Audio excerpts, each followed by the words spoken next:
Auditor General that contract of Kiang West Road project was awarded without approval by the Gambia Public Procurement Authority, GPPA. The ministry can confirm that the GPPA, through a letter reference GPPA NRA TR 221 2 plus BS, that is confirmed, reference number is there. It's approved by the GPA in 2021, approved with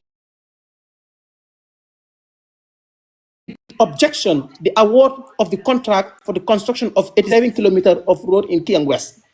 That is it. What am I? So auditors, you explain you read what is being said. It doesn't even make sense. It does not make sense to you.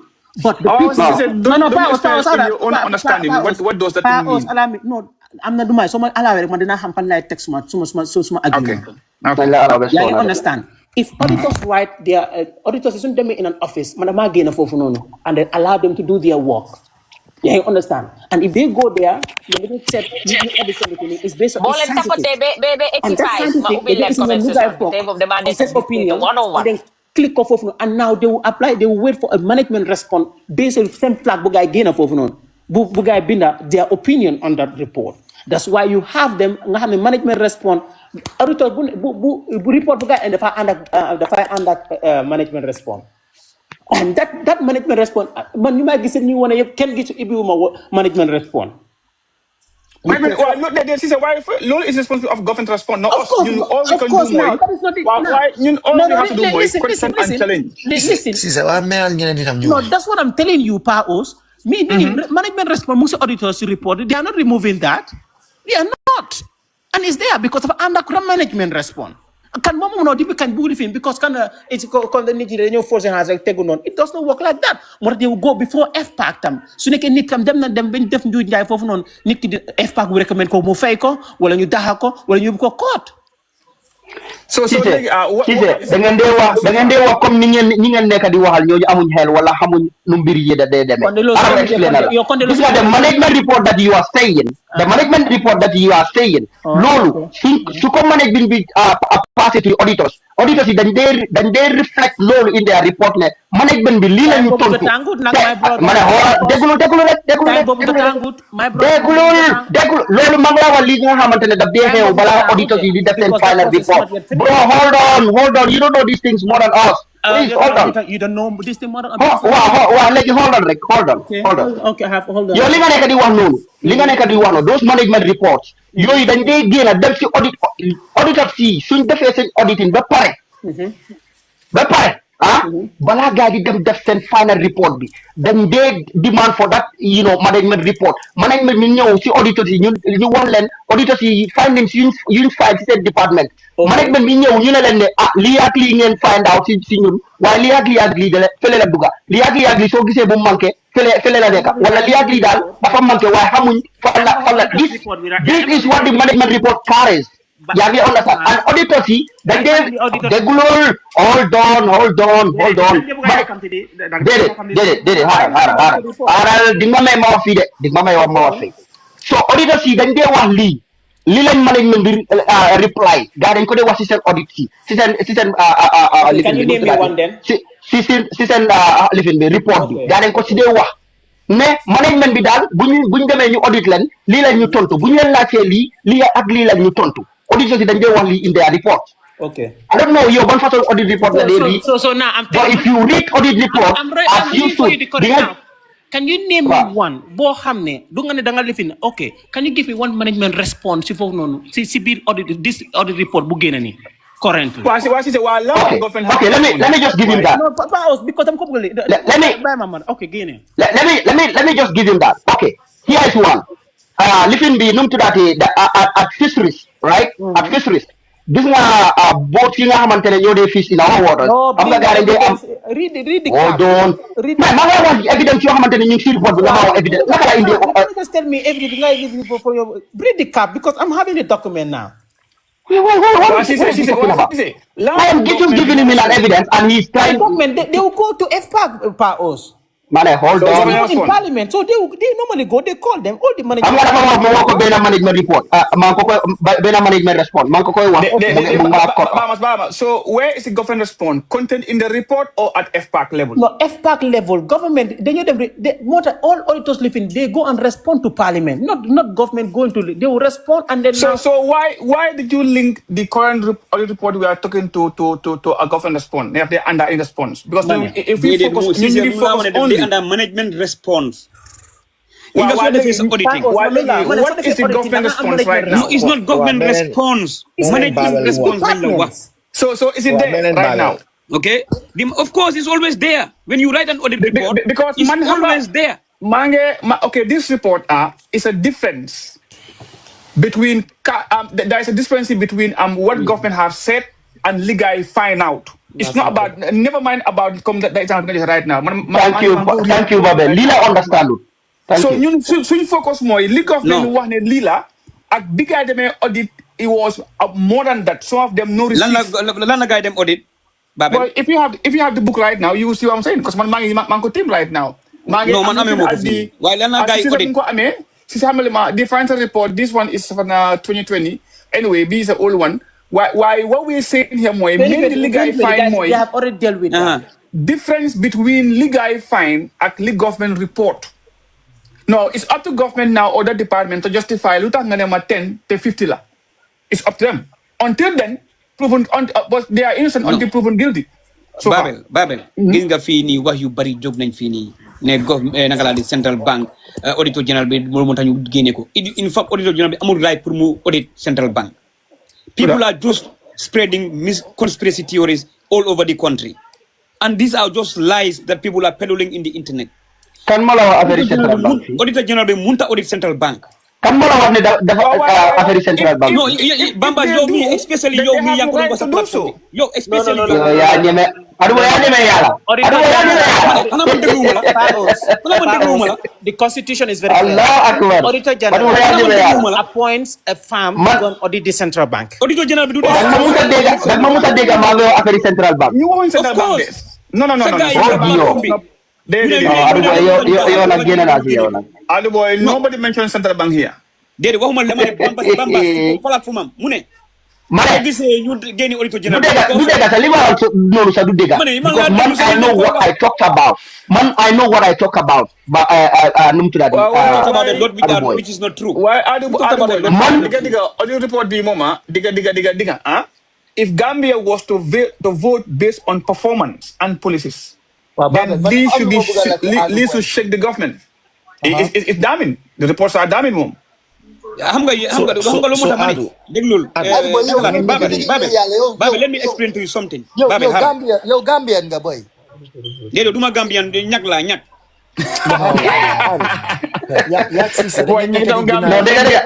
am nga lu tax ma la dee laajte loolu because yéen ni ngeen dee xelaatee daf dee mel ni like yéen nekku leen biir Gambia loolu xamu leen luy dox ci sorry léegi loolu moo tax ma la wax dama la laaj léegi Babel donc yow da nga am femme ñu ñëw audit la in your cash book wow there is $200 million but ñoom buñ demee si sa bank account bi ñu gis ne yow yaa ngi record a turnover of $200 million but in your bank account there is only $150 million léegi auditors yi lan la ñoo reconcile ñoom. Well, they must figure out where the 50 went to. Okay, naka lañ ko figure out and then suñu paree ñoom lan la ñoo war a binda. No, they will highlight the difference between what they found out and what you record. Okay, now how would they highlight it? Dama buga su nekkee Bambas mu ne moom dafa xam yëfi finance or accounting. I want Bambas to tell me how would they reconcile that. Now, bro, man duma accountant. Waaw léegi su fekkee ne mën nga laajte mën naa la tontu. man lu ma xam man so ma ne ma Adu Boy maa ngi amee man jaay naa 200. Waaw. Loo nga record sa book si. Wow, financial report bi war a ñëw. That is physical cash been received in exchange for a service or a good been sold. Now you go to my bank account, your finance statement includes the finance statement be lu fa nekk is 150. Now, we will go through step and itinerary or customized reporting. What was deposit and how much deposit was linked to a 200 million diga jai. If your cash balance is 150, then the other 50 will whether danko use for any activity or not. No. Now, if you because soja 200, I expect to see 200 in your account. While my boy Monday jai now £200 right now. Why audit la sa account yang 150 ko yang FN because your link jai. Okay, here is what I'm gonna help you now. Okay. You see, go neke a farm. Nga neka a business firm, nga record si sa cash book 200 million. That's what what is your revenue. And revenue is always an income. Lo hamne yow sa farm bi lolu la wara am. Legi auditor si ñew ñu gis sa cash book bi liñ fa record in one of all the ledgers ñom buñ combiner all the ledgers moy sa cash book, sa expenditure book ak sa everything. ñu dem def bank reconciliation ñu dem ci sa account bi ñu gis ne 150 million moo fa nekka buñ demee ci 150 million yi léegi ñoom dañoo xam ne yow you have a turnover of 200 million in your cash book but in your bank account is 150 million naka lañ ko reconcile dañoo xool because in accounting even though soo lebalee nit sax wala su nekkee ne jaay nga sax te xaalis bi jotanguloo ko sax is considered as an income. So ñoom income wala bu galaaje haral ma bu jekali soma doge duma xam luma wax wa jekale ki wara ma la nekk di explain bi so léegi su nekkee ne def nga loolu baabe bilaay man sa maa ngi gumantu right now because xamuloo ko li ma explain xamuloo ko te doo ko mën a xam Adu the whole premise of this is this to justify the government is not corrupt. Is that why you're coming up with all this? No, I'm not saying the government is not corrupt. That's the whole point. What I'm saying. What is the point? What is the point? What I'm saying is many people are coming here, you know, 110 billion. Lola government bill labaj. And if you go to our budget, you say amuñ lolu. Adu boy, gis na the you people you know it's not existing. Adu boy Haral. In fact on my platform. Adu boy yang is Gamtel sent 2021 to 2022 bi. Gamtel for now they call close. Gamtel is a loss to Gambia government. Do you agree? Yes, Gamtel we need to see what we can do with Gamtel. Yeah. Okay, so boss my name Gamtel right now. Manko read me, but it's bad. Gamtel should shut down. And Nawek as well. Nawek as well. Tell you, Bamba Mas nala wadi mamuti mawacha Bamba Mas gis nga yow Bamba Mas man la Bamba Mas Angleterre te dahon ci embassy la moy Bamba mi mo Bambas mi ay Bamba Mas xam na understand Bamba Mas Bamba Mas nangu nañ passeport am bi def mu nekk ni normal citizen la no Bamba Mas no suma xarit la Bamba Mas suma xarit la bàyyi ko Bamba Mas am na ko dara bàyyi di ma wax Bamba Mas when your party leader was Legi, can you guys allow ghosts to come in? Commission of Finance Amadou Sane ban loolu la gaji on behalf of Gamtel without Gamtel Yo, ghosts, look at say that detail. Like you're just allowing these people go ahead. You are the pat. Disappointed with that. Mane am kii Adu boy wale mage am Keba lang fofana and season accountant memo file Keba lang fofana no buga na babel mu ñew fofu nonu ak lan la xana babel ñu ñew so dama dem jël MP am bi mo MP am bi mo rek di laaj bi Keba lang fofana no dama dem andi MP am bi Keba lang fofana whether NPP la wo mo daf lay wax nu fokk moy xala no MP you understand koko amul he is a nominated member ko xamantene president bi mo ko nominate in the parliament of course so that tells you everything but can I tell you something Paos that tells you everything Paos the man She's invite you one of the PAC committee member Morgan. He's a committee member of FPAC. He's a committee member. Okay. And that is his committee member of FPAC ladi. The diploma is an expert in accounting. Let's hear from him. For free Paos. Koko su ñëwé am na lo xamné da ko mëna wax due to his sensitivity no akay boy sen ligay no nañ dégg ci mom rek nañ dégg ci mom diploma rek man ma wax la num la wax Paos the man's integrity cannot be questioned. You understand? Babulo so amé ñeneen man mëna wacca de Mane Cissé yow baalal ñu léegi jokko honorable hanga yo jokko honorable member bi léegi moom mu wax ñëw déglu ko please di ma ko sama plateforme no di ma ko fofu non won sax man dama foog ne da nga ko am on the phone right now no yow mane yow dimbale Sana bi Alassane bi am na fi 1 hour bàyyi leen Alassane mu wax waaye yéen tamit yow tam Alassane waxal Alassane waxal nga wax sax no asa UDP la grawul moom na xaar Alassane bëgg MPP Alassane lan nga yow MPP Alassane xaw ma Alassane ki MPP maga 1000%, 1001 in fact 1001% MPP la. Okay léegi waxal mun nga wax melam gos mu ñëw sona nañ ci MPP léegi melam gos mu ñëw please babolo MPP ya yow ko nga amuloo démocratie te du MPP li fi ñam fi torop nañ bàyyi gos mu ñëw yéen waa MPP ba da leen overwhelm te moo tax man noppi di no Alassane man ma bëgg a laajte Adu Boy yenn saa yi waxtaan ma ne bala naa laaj mu andiwaat beneen waxi MPP dama may ma ne gos mi ngi jaama waay Awad yow dara may am de Awad waaw no waaye Amadu dara la bëgg a la te no waaw baal gos bu ma after ma no ki ma la bëgg a laaj gos seen beneen partner bi déedéet gos man waaw xam nga waxtaani lifin bi nii waxtaani Gambie suñ ko waxtaay daf day overlap métti boppa parce que ku nekk daf day ñëw taxawal foo taxaw affaire bi nag daf day nekk one versus one 1v1 pam di doorante waaye suñ demee ba waat li nga xam ne mooy dëgga comme léegi waxtaan dem na si affaire yi audit report xam nga Adu Boy ak kii nii naka lañ ko waxee suma président Mr. Cissé the whole point of auditing is to balance the book. The whole point of auditing is to balance the book. Now, bala auditor bi di ñëw di wax ne di bind ñoom seen report dafa fekk ne the people involved, let's say NAWEC, su fekkee ne NAWEC then am a budget of $50 million.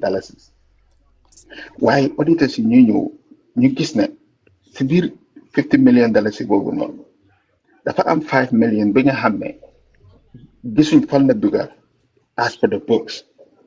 They could not trace it. Obviously, NAWEC will have to explain before the report comes out.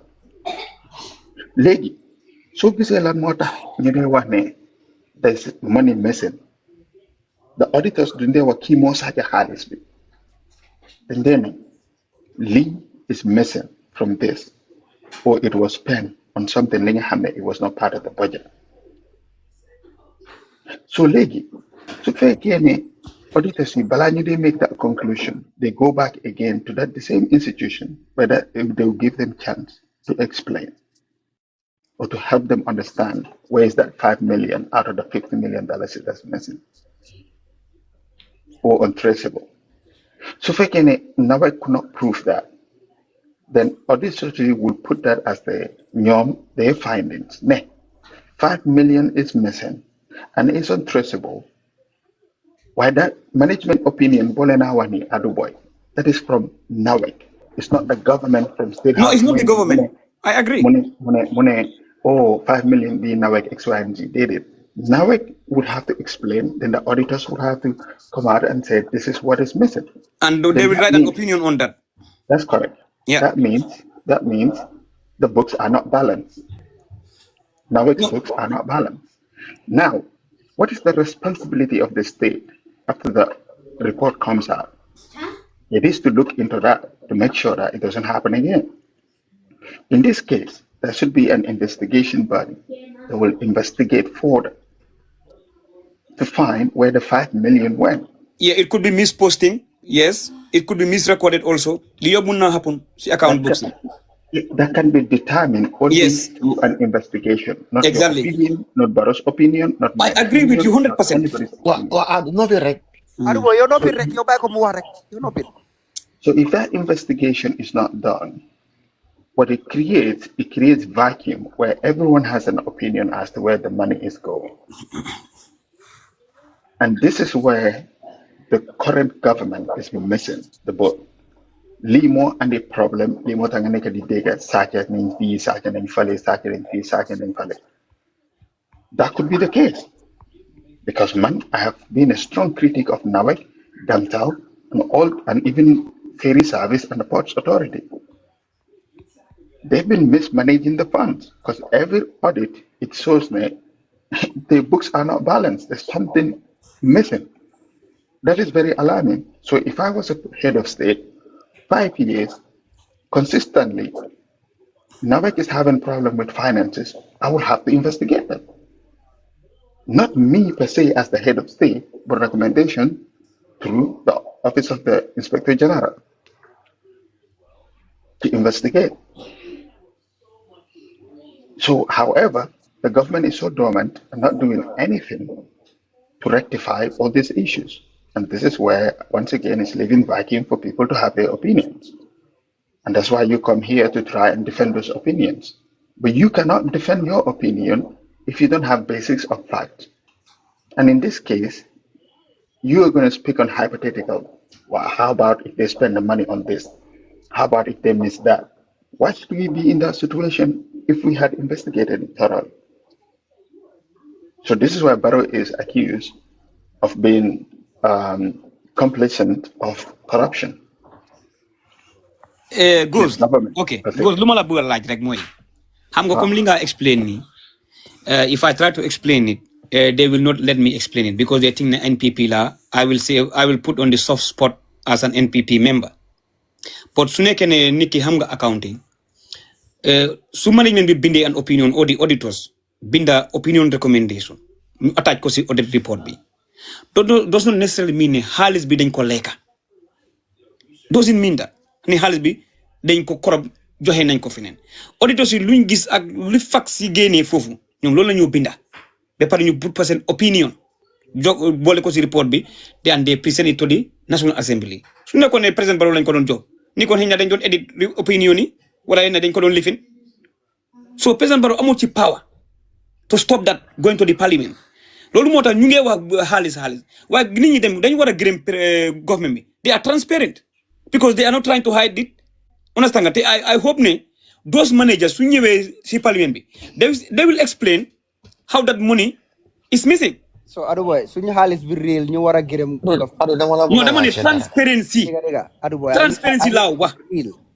ok so Adu dama la bëgg a jox benn exemple waaw diggante 2018 ba 2021 boole ci UDP de déglu ma rek man boole ma si kenn government bi ku fa nekkoon yaa xam diggante 2018 ba 2021 waaw because ñu ngi def ko bëgg a shift politique nguur bi exactly daf dee bëgg a divert lifin bi nguur gi Global Fund daf leen jox $19.1 million for a malaria control program understand so guy 2021 guy def auditing you realize ne $10 million yi ida dafa missing mënu ñoo trace xaalis bi fan la dem wala dañ ko spend li nga xam ne it's not appropriate it's not recorded déglu ma rek ida dañ ko spend gars yi recording ko mënu ñoo provide evidence ne xaalis bi fii la jaar wala gars yi dañ ko spend si loo xam ne warut a bokk si project bi understand so léegi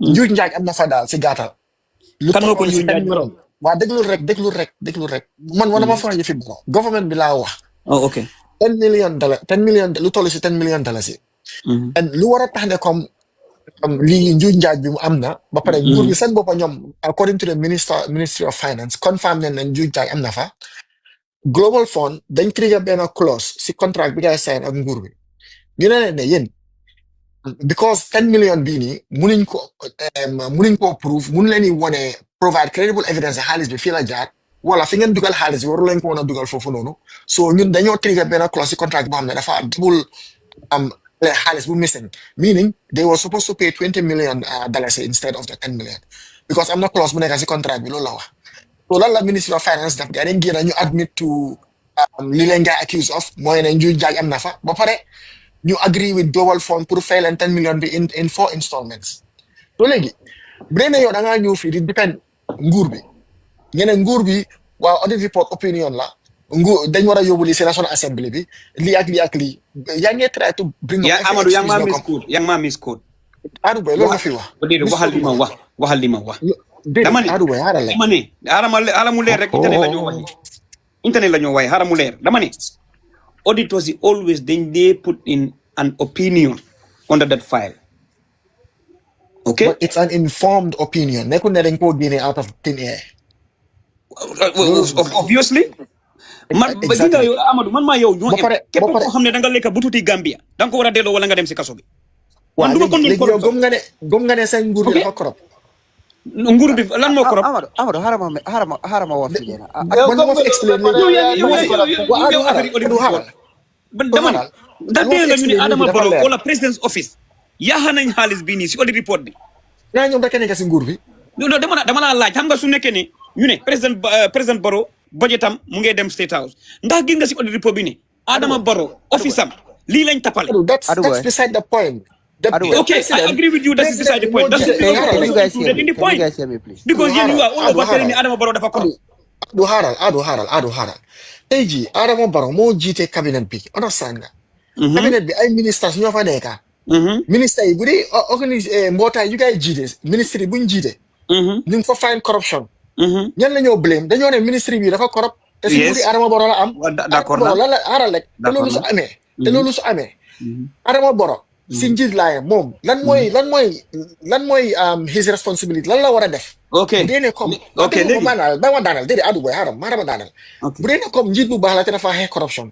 moom responsabilité mooy mu jóg mu gëstu mu xam ne mu investigate xool li ñoo accuse suma ministre yi nii dëgg la am du dëgg. bu dee dëgg la ñu luwaa tegu seen kaw bu dee du dëgg ñu andi ay leeral. ok léegi waaw bàyyi ma daaneel fii. lan la Barrow nguuraam bi nekk di def. mbootaay bi nga xam ne ñoo responsible pour audit nguur bi ñu ngi bundu xatal ñooñu bu yàggut la gay unconstitutionally génnee Modou Cissé si rôlam bi nasanga bu dee nguur bu baax la boo xam ne mu ne moom dafa xeex corruption yow sa opinion sa diggante yàlla Adou Boy foog nga ne léegi gay doxalee foofu war nañ faa doxalee déedéet rek foofu léegi bàyyi ma tontu la te fil bu ma dog waaw léegi dégg naa li nga wax dégg naa li nga wax dama ni you see auditors yi ministres yi ak li nga explain nii yëpp man d'accord naa ne képp koo xam ne da nga laal bututi Gambia dañ la war a held accountable waaye nag bul fàtte Bambas no man xam Bambas sax Amadou si démocratie lañ nekkuñ si authoritarianisme nekkuñ si dictatorship prime yóbbu kaso déedéet doxeewul noonu no xakañ loolu nga insinuate.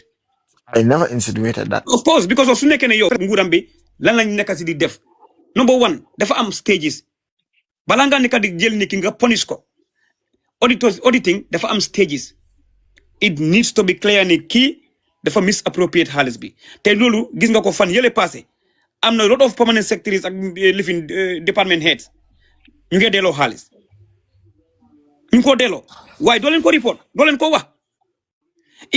delloo xaalis bi dama ne loolu moo ma ne delloo xaalis mun naa nekkate dem nga avoid kaso boo jëlee transu isil trans bi wala nga dem kaso soo ko avoid isil trans bi nga delloo kaso ministry of sports yàggut rek dégg nga ne delloo na xaalis bi.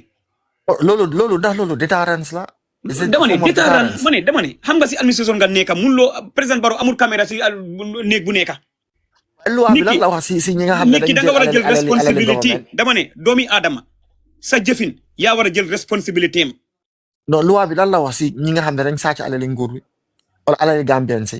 dama ne man d'accord naa ak yow koo xam ne jël nga alali Gambia te mënuloo koo delloo mun ngaa def médiation balaa ngaa dem kaso nga delloo xaalis bi boo delloo te xaalis bi ñu yóbbu la si kaso bi. ndax loolu détaillé man lu ma gënal laa wax de bala ma yóbbu nit kaso ma def médiation mu fay xaalis bi. all those loolu moom ma ëppal solo man nekkuma ni pour. waaw mais goes mu ñëw. you know.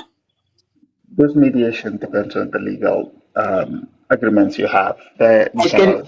Can you hear me, please? Yes. Goes ñëwal. Adou Boy yow li nga nekk di wax nii dafa yomb trop. Gis nga su fekkee ne loolu la kon ñu dee saaca si dëkk boobu noonu ñu leen dee yóbbu mile 2 kon ñooñu itam nañ delloo saaca rek ñu bàyyi leen. nañ delloo luñ sàcc rek ñu bàyyi leen su fekkee ne loolu la. non comme da ngaa sàcc ba pare nga delloo ñu bàyyi la. déedéet ma ne médiation dafa am Bamba stay. Yo, see government gan There should be no mediation when it comes to corruption. Of course, there is always mediation. There shouldn't be. There shouldn't be. There shouldn't be. So they may be establish. So they may be establish ne. Linga def is corruption. Loi bi rek mo wara tek sa kaw. But criminal these are simple cases, simple corruption. Waxuma ko ko case de. Ko case na nga dem kaso. You're gonna have proof from state coffers. Those are criminal charges. Yes, you go to court. Yeah, law does not call for mediation because if you stealing, it's a crime. No, hanga killing mo, hanga yo ginga tay Babel. Okay. Bo jele complete budget nga ko pa case with them. You are going to jail. There's no doubt about that. No. Li ñoo wax moy nga wañi li nga wara dem nga wañi si. You see nga dañ ci wañi. No la ko mëna waxe ci wolof. Ya adu ba dere adu ya Wa mele badara mo. Koy morelo way. Ya nga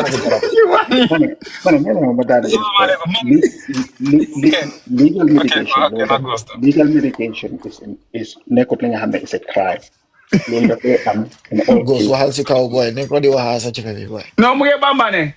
Mane ma ngi liggéey pause ma yow waay mane legal medication that they in all legal issues mostly majority not all legal issues like the capital crimes ak yi nga xamne sometimes it depends on the judge and talk even capital crimes that they have legal medication. Okay, if you're remorseful of your action, you sit down and talk. Legal medication. So to pick a very halis la ngeen ñew ngeen talk ngeen am judge am your legal team you're remorseful and you can return the money X, Y, and Z.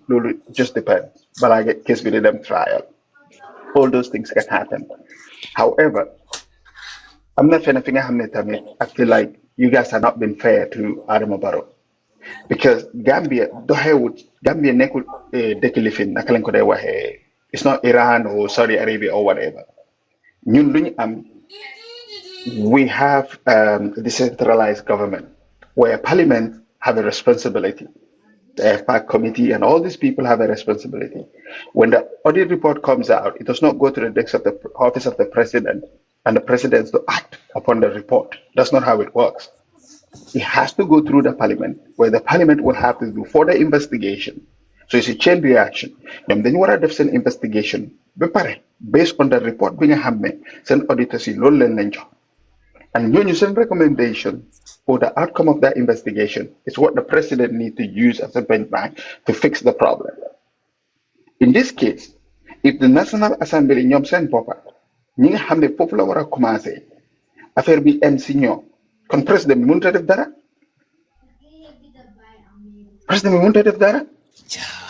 boy go sabi wax ma sa mercato bi ñaata la boy They want to understand the setup. They want to understand the setup of governance. Being hamne bobu la Gambia. So you nak. Thank you very much. I'm like ya jëm daf ñu minal dara xew na rek tim momu jël affaire bi rek mo by force. Understand? Ñun goes Guri Gambia is not set up like that, unfortunately. Goes. Yes. Okay, understand linga neka di wa in a normal settings linga wax ni mo wara am, right? The auditors said report be ning ko wara jox mo neka the National Assembly, and the National Assembly through the committee that is responsible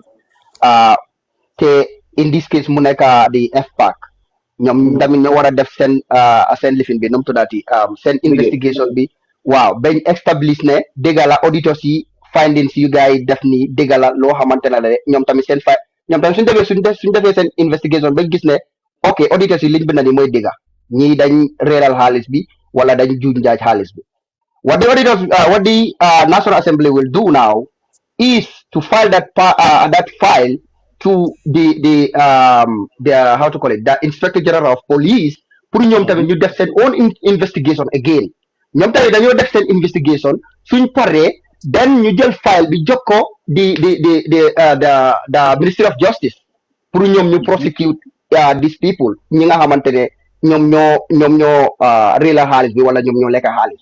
This is how it should work in a normal this thing. Okay, but now let's look at our involvement of the whole state comes to play. Exactly. But now let's look at our ñun suñ different bi légui. No, Gambia. Boss, IGP for how long? Fofu la ñëw ni sax. Fofu la ñëw ni now.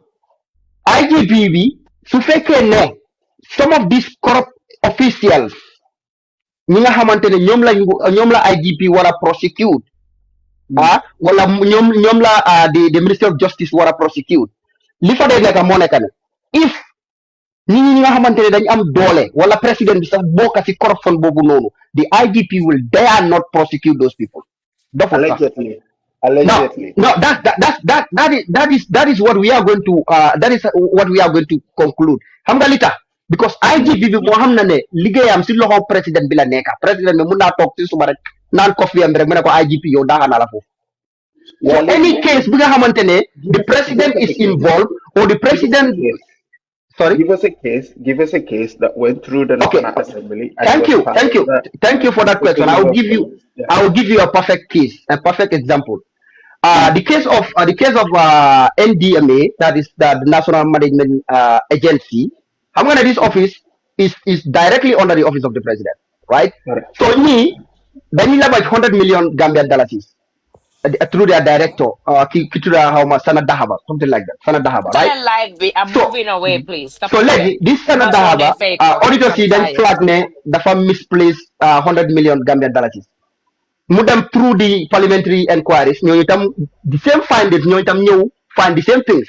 Ne degala daf ko njuuj njaaj. File bi ñu jokko the police pour ñu investigate ko. But this lima la nekk di wane this was in 2021 or 2022 thereabout. But dara génnul si. Xam nga tamit the National Assembly also recommend the office of the president pour ñu toogal Sanad Dahaba mu toogal moom kër so that the police can do their investigation. Suspend ko. You mean they suspend? Wow. And the office of the president declined it. So loolu yëpp lim la woon moo nekk ne power bi the box stop at the president te moom su parewul dara li nga xamante ne parewul pour mu def ko pour mu nekka du nekka si dëkk boobu noonu because all powers bi dafa dem si moom si loxoom la nekka. That is our situation unfortunately because of the bad laws that we have. President bi mun naa toog mu fire IGP president bi mun naa toog mu fire di yaa ngi dugal yeneen yu bokkut ak li nga wax.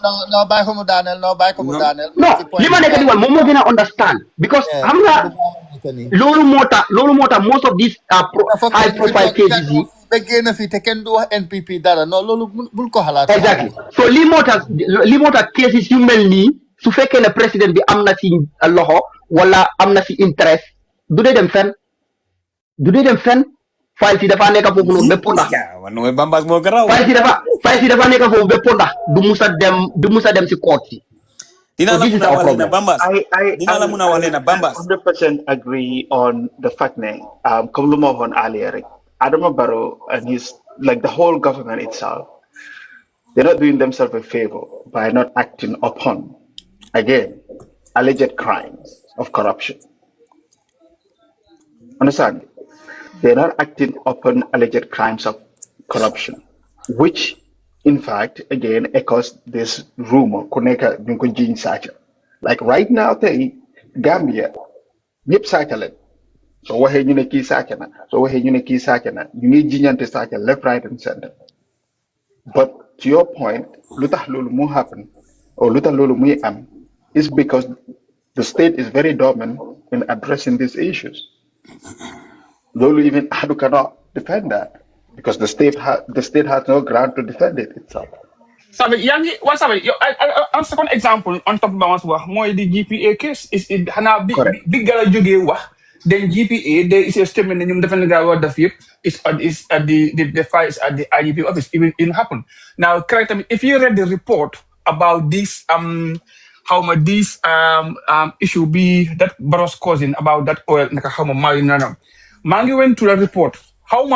whether it's true or not, but it looks like those findings they don't make sense. This now you now want these people how they manipulate the system, the central bank governor, and the banking system in the country. How people said Ian files got them bigger new to the central bank. No, not 1.5. I'm just asking. This was an investigative journalist who went whether it's true or not, I can only rely on what is being published out until otherwise. Now you see these people how they manipulate the financial system of the country, and then I will agree. Gambia is said and known to be a very poor country, but the billions that are being moved around, how these people work with these figures, and then how people were going to the central bank and central bank issuing some directives was not in line with our financial act. It's totally beyond imaginable. Give example. Give example, Baba.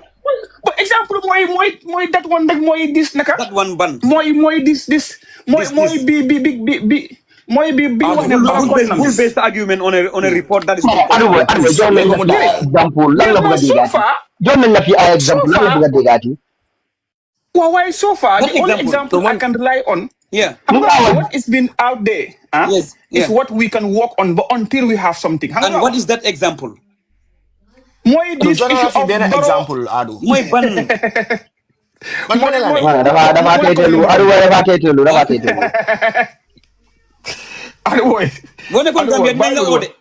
Gambia Gambia Ministry of Finance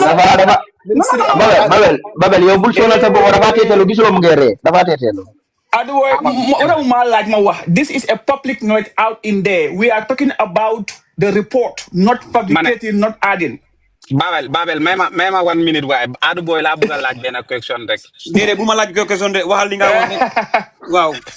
Because yow yaa ko fi wax de dama dégg nga wax ko ma bëgg ñu déglu yëpp ñu xam ne. Yow nga ne auditor general office bi amuñ right pour audit central bank. Fan la ko they have to outsource it. They have to outsource it. Fan la ko constitution bi waxee fan la ko constitution bi waxee. Waaw demal si constitution bi rek. Demal si central bank demal 160. Demal 160 wala nga dem si auditor mani. Let ma wala leen. Go to section 1. Waharal, my brother, danga la ci ko sama la wax. Okay, maa ngi laa déglu. Go to section 158 and then go to nga dem si National Assembly Audit Act bi, and then you go to section 160 of the central bank. That said that auditor general am na right wala jox nañ ko di mandate to audit central bank. He has to outsource it. Lan moo tax waru ko audit lan la? Because they are not given that mandate. Why? Is it because of the lack of capacity of the parliamentarians? Don't not me. Déedéet yow yaa ko wax yow constitution lu constitution bi wax loolu laa wax man. Indil constitution bi rit ko ñu dégg. No. Xam nga seet ko fii. Yu di na sobe ya. bu la ca loolu doomu réew mi la rek yi la doomu Gambia la rek déedéet dama la ne doomu Gambian la so de waruloo la ca si ban political party la bokk as far as Gambian la rek that is what is man that is what matter am lo fekk dem ci national audit ak bi ak ci constitution bi ne won na ne auditor general bi am na right pour investigate central bank non def ko war outsource xama ubbi xam naa daal di Arwa yow su fekkee ne mën nañu wax that the section yow yaa ñëwaat di section then read the context no lifin ma ko fii right now dama ne tiwuma ko right now dama si national audit ak bi déglu 3 dama leen a wax 3 ngeen déglu bu baax yéen a ngi mel ni da ngeen ma bëgg a rendi te kenn mënu ma rendi ok oh my goodness xam nga yow léegi de aduma bu daw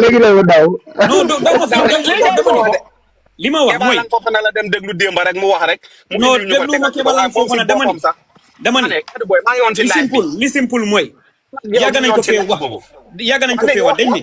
dañ yàgg nañ ko fee ñu ne central bank depuis time yi yaa Jammeh amul di mandate to go directly Mama Cissé dañ dee dégg ter rek ñu dama rek parce que amuñ di fat mani mu ne 158 mu ne national audit office bi mosu ñoo audit nawek xam nga loolu because they lack the capacity doesn't mean that waay laguñ This time because they don't have the mandate. It's not in their mandate.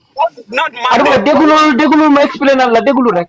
waaw mais nañu Babel mu expliqué ñu affaire bi. Okay, go Babel ahead. ñeeri section. No, I don't want to. Boss, mu ne 178. Why 178? Déedéet waxuma 178 bi de dama ne 158 nga dem si auditor general bi composition bi ak lan mooy liggéeyam ak mandate am.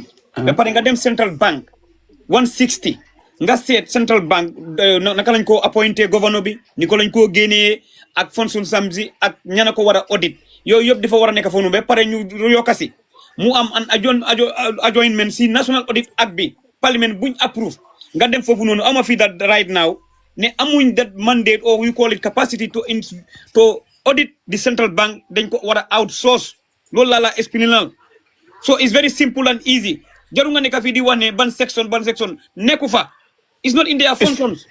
It's not there. Yeah. No. Yo, linga wax is 17 ñata. 178.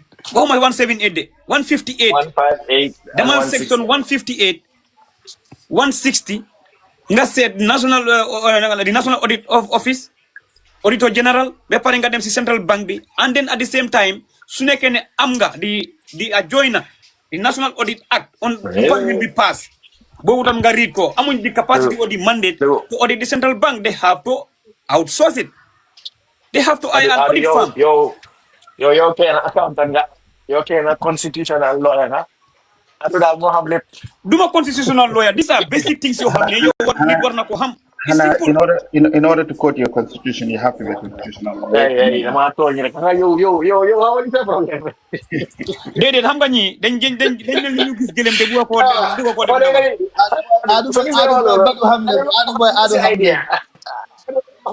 idea. Violent. Aba nga section 58 now 158. No 158 bi nga dem nga start fu mu starté naka lañ appointé auditor general bi nuñ ko génnee it funds loolu moo fa nekk. Okay, you are aware of that section how duñ ko génnee? Yes, I am aware of that. So kon ba ñu ko génnee, is it right or wrong? Was he redeployed or was he sacked? Déedéet ba ni mu ko génnee laa wax. Waaw loolu laa wax ni was he génne wuñ ko de dañ ko toxal ci olof dañ ko toxal. Waaw su bañee nag dañ ko daaxa. Okay. da leen dee dégg olof dafa jëg seen opa bi. yow si sa waxin.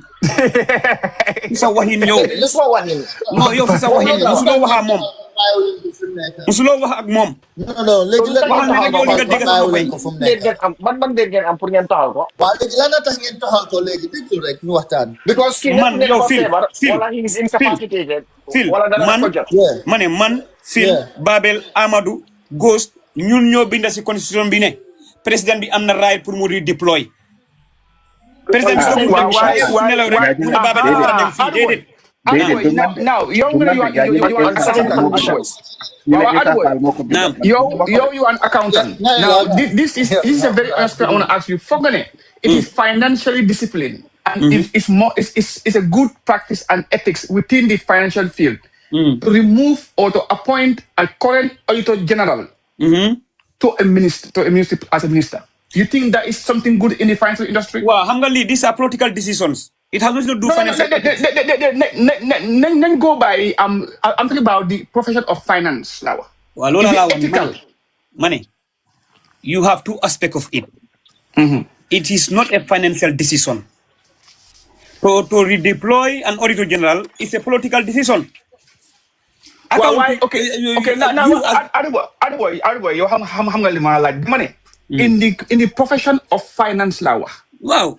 Would it is it possible to get involved or to politicalize or to even to have total atom of something law and a political interference? The president was never involved. The president was never involved in any auditing report. Never. Otherwise, how do you expect the auditor general to become a head of a department that he once audited and said there was ABC and DE wrong in financially? What do you think that's ethical? Can you repeat your question? Come again. Do you think the auditor general as a human being, mom as a financial expert? Yeah. Fuck mom ethics in finance. What them head a department that he once audited when I mismanagement of funds or indispenses in terms of figures. Yeah, You think that is ethical? It would be wise for you to take him there and correct the system. He can rectify. He can Of course. rectify that. In politics, it's in very politics. simple. Of course. It's very simple. He can do that. Okay. Hamga Wahbi is within the language. Hamga, the president's appointment is within the language he's using to appoint, which I'm not condoning. But the language he's using, the fatahawat president is where yow daga mun sa ligay daga hama machaling ko de hama lan, like you're good with your job, you know what you're doing. So I want you, because of that, I want you to go to this place and rectify it. Oh, this guy is the language the president is using. So, yeah. President in this politics case. Again comes into play. Again, it's politics, but political decision. Wow, I know. Wow. Why I want to make this point clear, Adu. Well, I have my constitution handy as well, and to your point,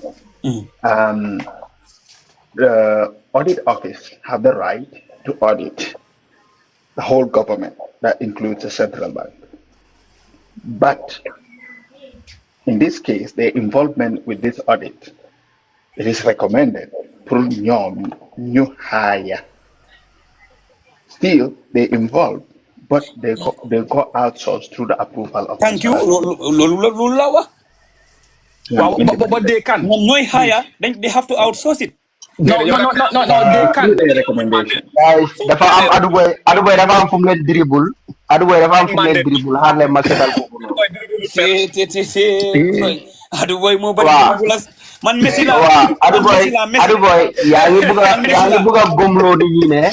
Yaangi buga gomlo ni ñi ne just because president bi dafa am doole pour appoint and dismiss. Motax muna num tudati Muna shift the Auditor General from his position to another position, which is completely false.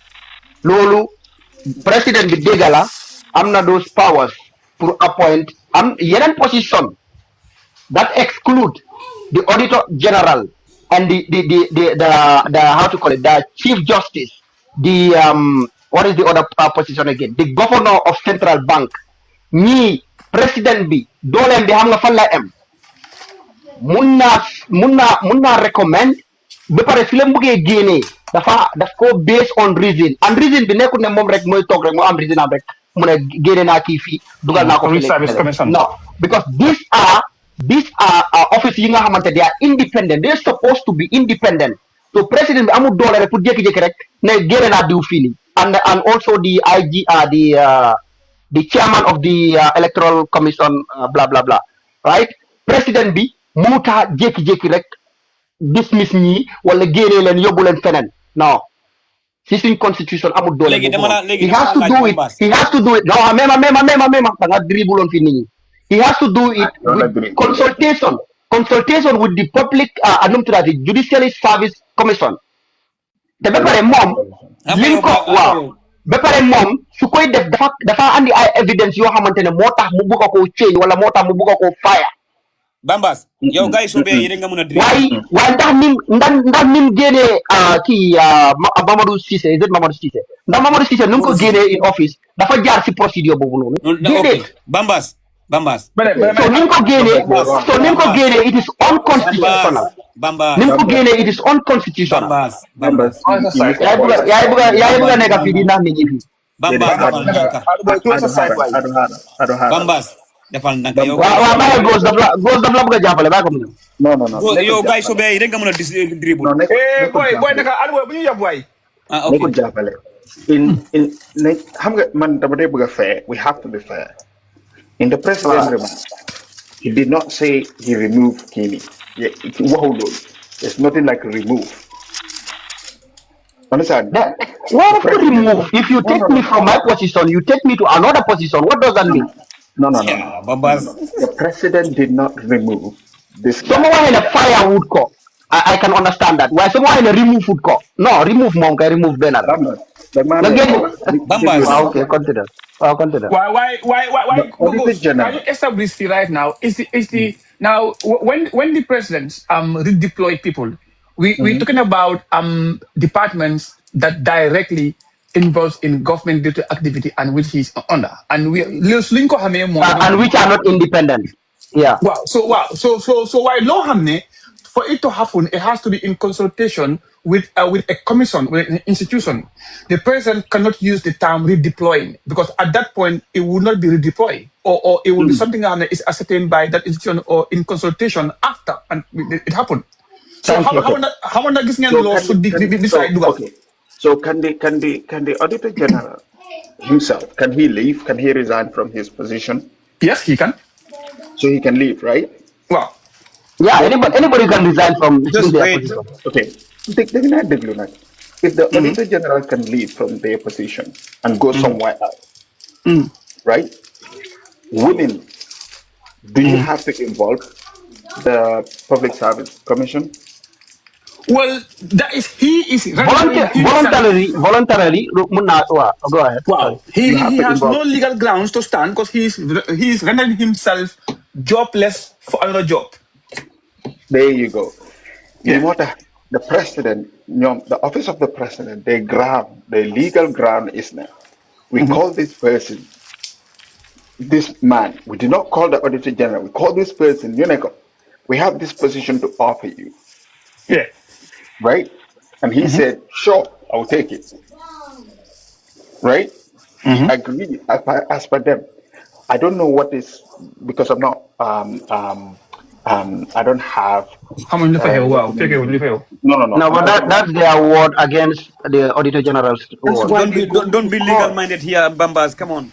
That's why they're going to court. So right now, we have to wait for the court's opinion and for us to see what is the argument on both sides. According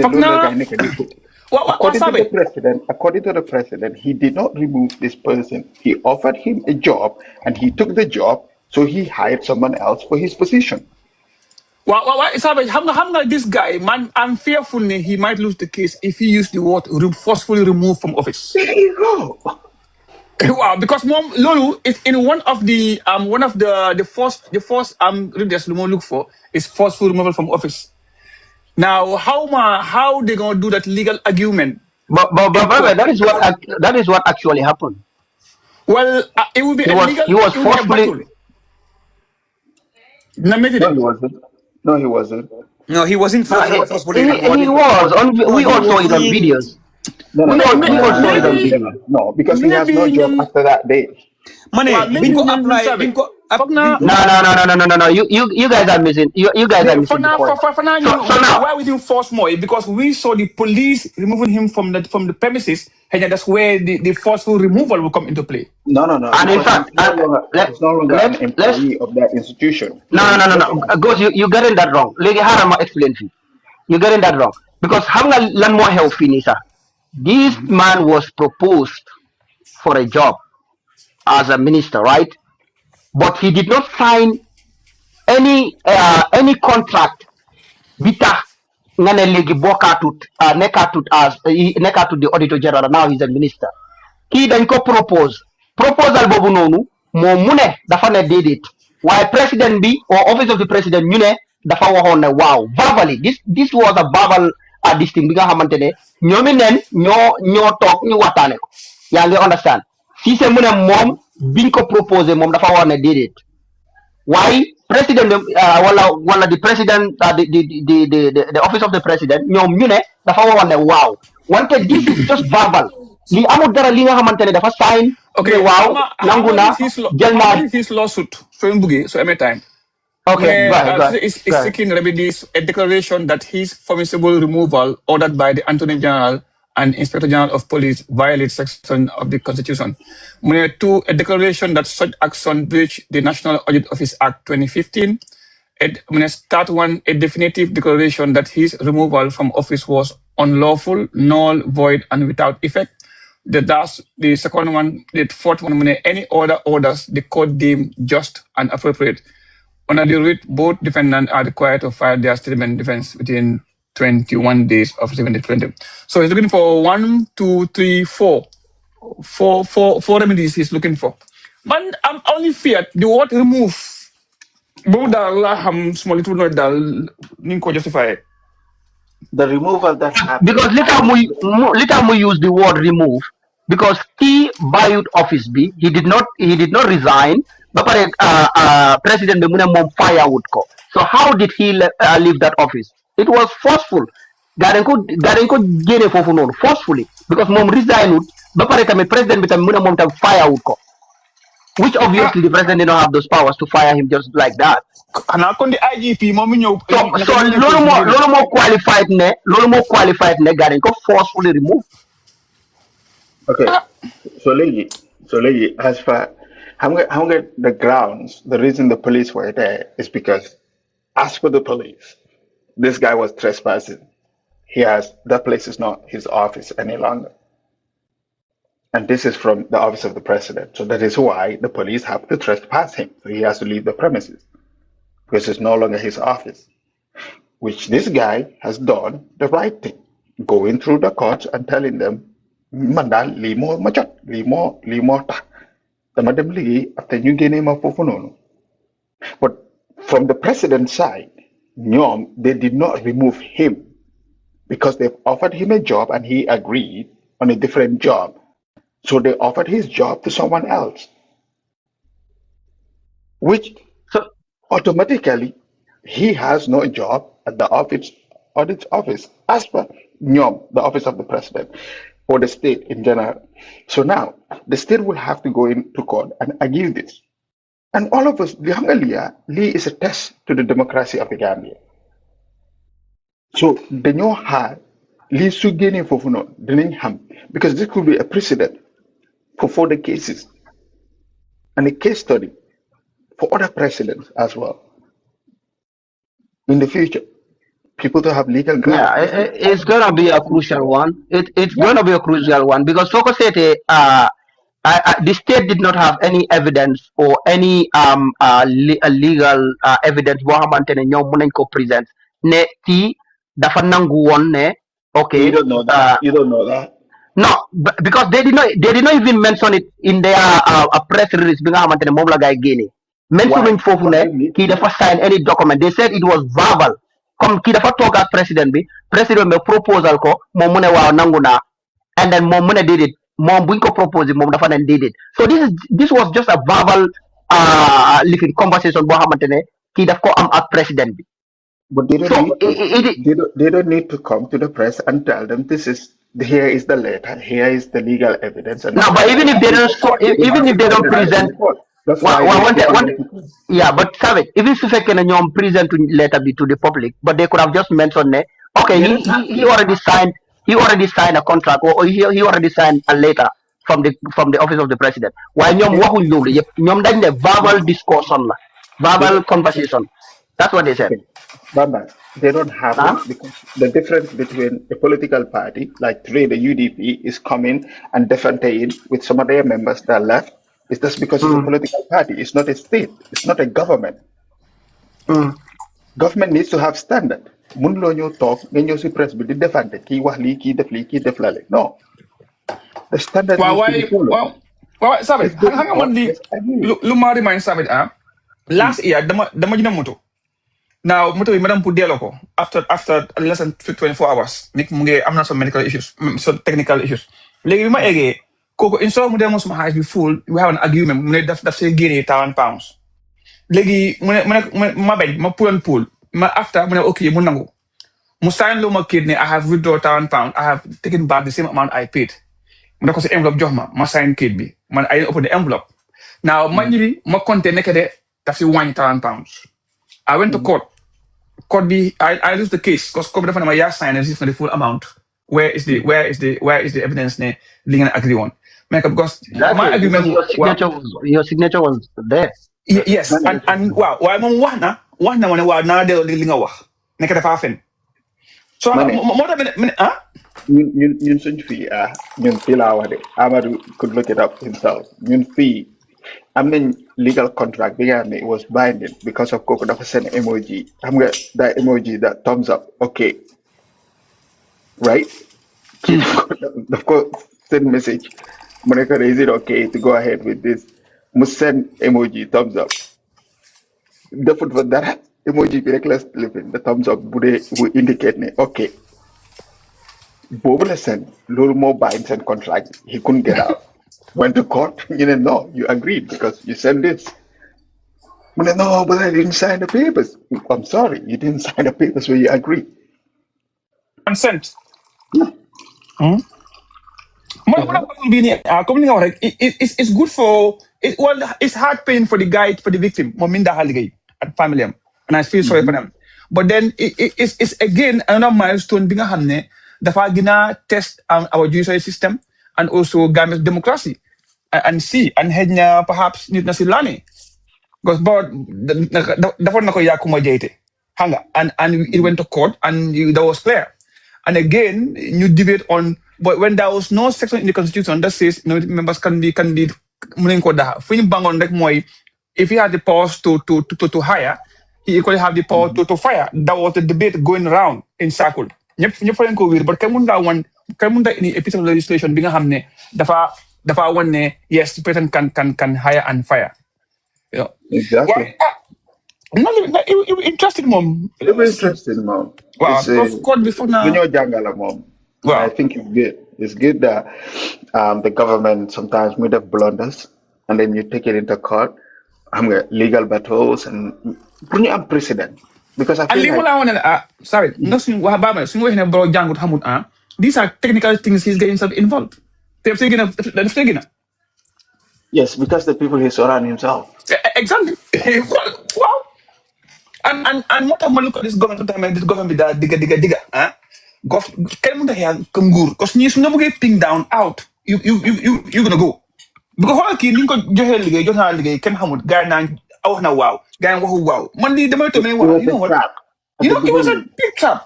I've said it at the beginning. Hi. Or worst case scenario, then compensate while linga expose is bigger than what we're gonna give you. Oh yeah, you can't go back there. I think they're just gonna have agreement, right? Then go pay for grievances. You know? Hana ben got me ñoo di wat ko fa. Maybe de. Ñu ñaan ya boss ñu mel ni ñoy men nak dama anda talib. Ñu mel ni ñoy men anda talib because faté ngeen kesi manjang bi. And naka social security. You know here fay nga nduru. Because biñ daxé ki Kawara dañ ko deploy fele naka BCC naka finance directory and it's also the case of naka Sebu Martin tamit. So government have been doing these things in the end you they lose battle bi. So they have achieved their goal from because the goal was to remove him. Yeah. Right now, even the repercussions would just be to pay like maybe a few million so they can win now. And they save like hundreds or if not billions of dollars in your hand and go uncover. So I mean that Gambian Hold sabi Demba NPP they raised 24 million in Barcelona bi. How that doesn't make sense? That's not true, man. What do you I don't want to believe that. You know? Yeah, I don't want to believe it.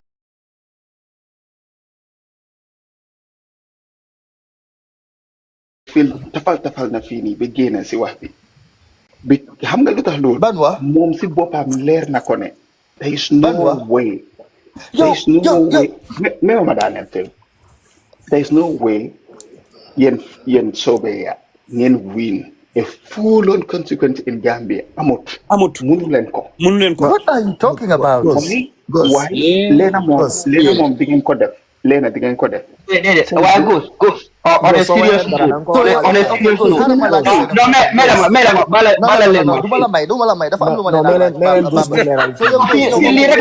just some seconds.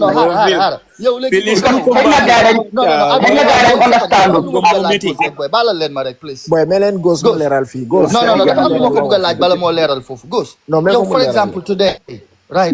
Okay. Coming 2026, coming 2026, announced nañ APP Sobeya win the election bi. Yeah, what will be your reaction? What do you mean, what will be my reaction? Ak ni nga waxee nii su fekkee coming 2026 inshallah Gambia announced nañ APP Sobeya with the leadership of Essa Mbye Fall jël nañ réewi Gambia 2026 ba 2031 what will be your reaction yow? It's obvious. He will be surprised because no. He will be surprised. Come on, man. I would pray to God to wake me up from that dream. Because it's a dream that will not come true. Yes. Let's be realistic. Yo, how? Hana dapat malaika yi. No.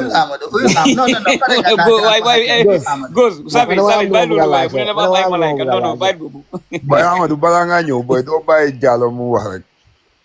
Man Jallow non Jallow nekku fi sax. Am na ku fi nekk Mr. Jallow waaw Mr. Jallow.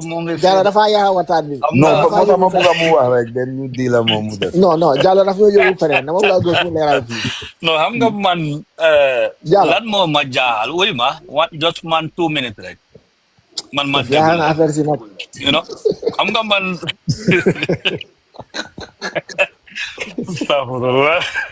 xam nga man lan moo ma jaaxal ci wax Sobeya yi man xama ñoom fan la ñoo jaar ba win élection Gambia xama seen parti bi lan la génne ci doomi Gambia li nga xam ne yeneen parti yi génnewuñu man li moo ma de jaaxal ci Sobeya definitely waa yow Jallow flip xañuta xama waxa Jallow flip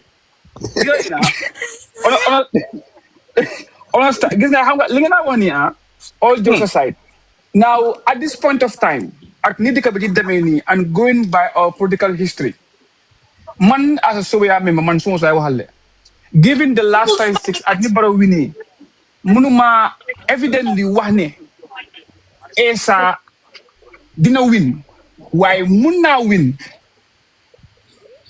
Now, I am comparing somebody 4 years ago, an election, who won combined all other candidates. Yep, still now they could not even get a 1/4 of Limam. Now, percentage-wise now, but the money, now munna win, there is a possibility. Little majority based on what is happening right now, and depending on a good campaign strategy. Essa could win because of one, he is the only person right now Teji Kohamne is an outsider. Hana linko tahal rek moy involvement in TRC. But beside that, so ñi mo taxaw ñep hana at Halifa Sallah tamit.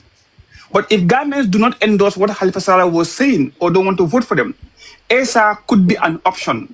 Now Talib ñëw na as a bigger option, but then Nine said what is going to happen and come out of the commission and his conduct there. And Lee held the UDP, what will we vote against or for? Or what will we vote based on? But of course, Essa Munna win depending on.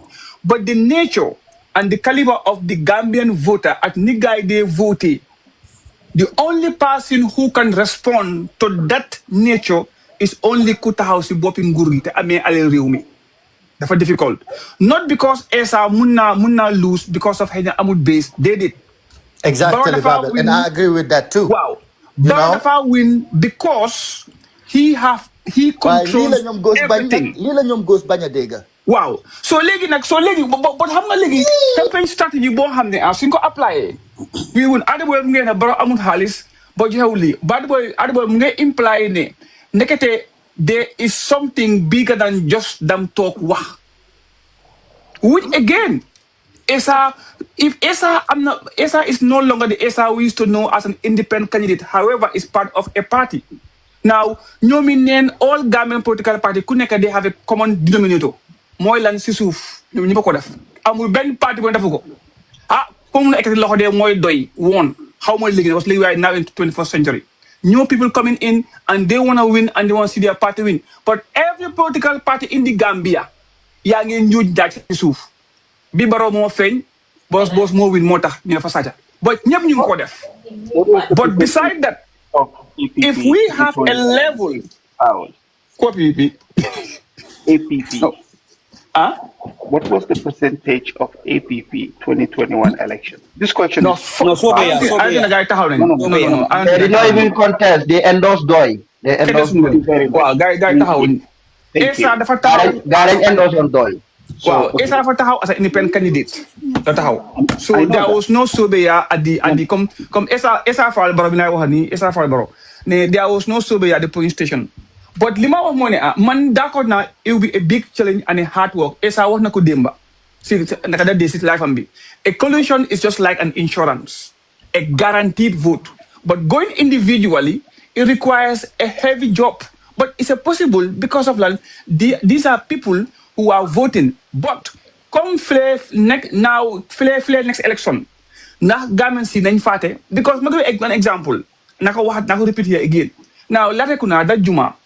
Ben politician, Ben Brom Halis, Ben Nomba Tanka Mustafa Jule, Musta think about helping them build that mosque. Barrow have done it. Mandama Wahone and Alba will agree with me. Barrow, Ben government Mustafa anything KMC. Amut. Gringo.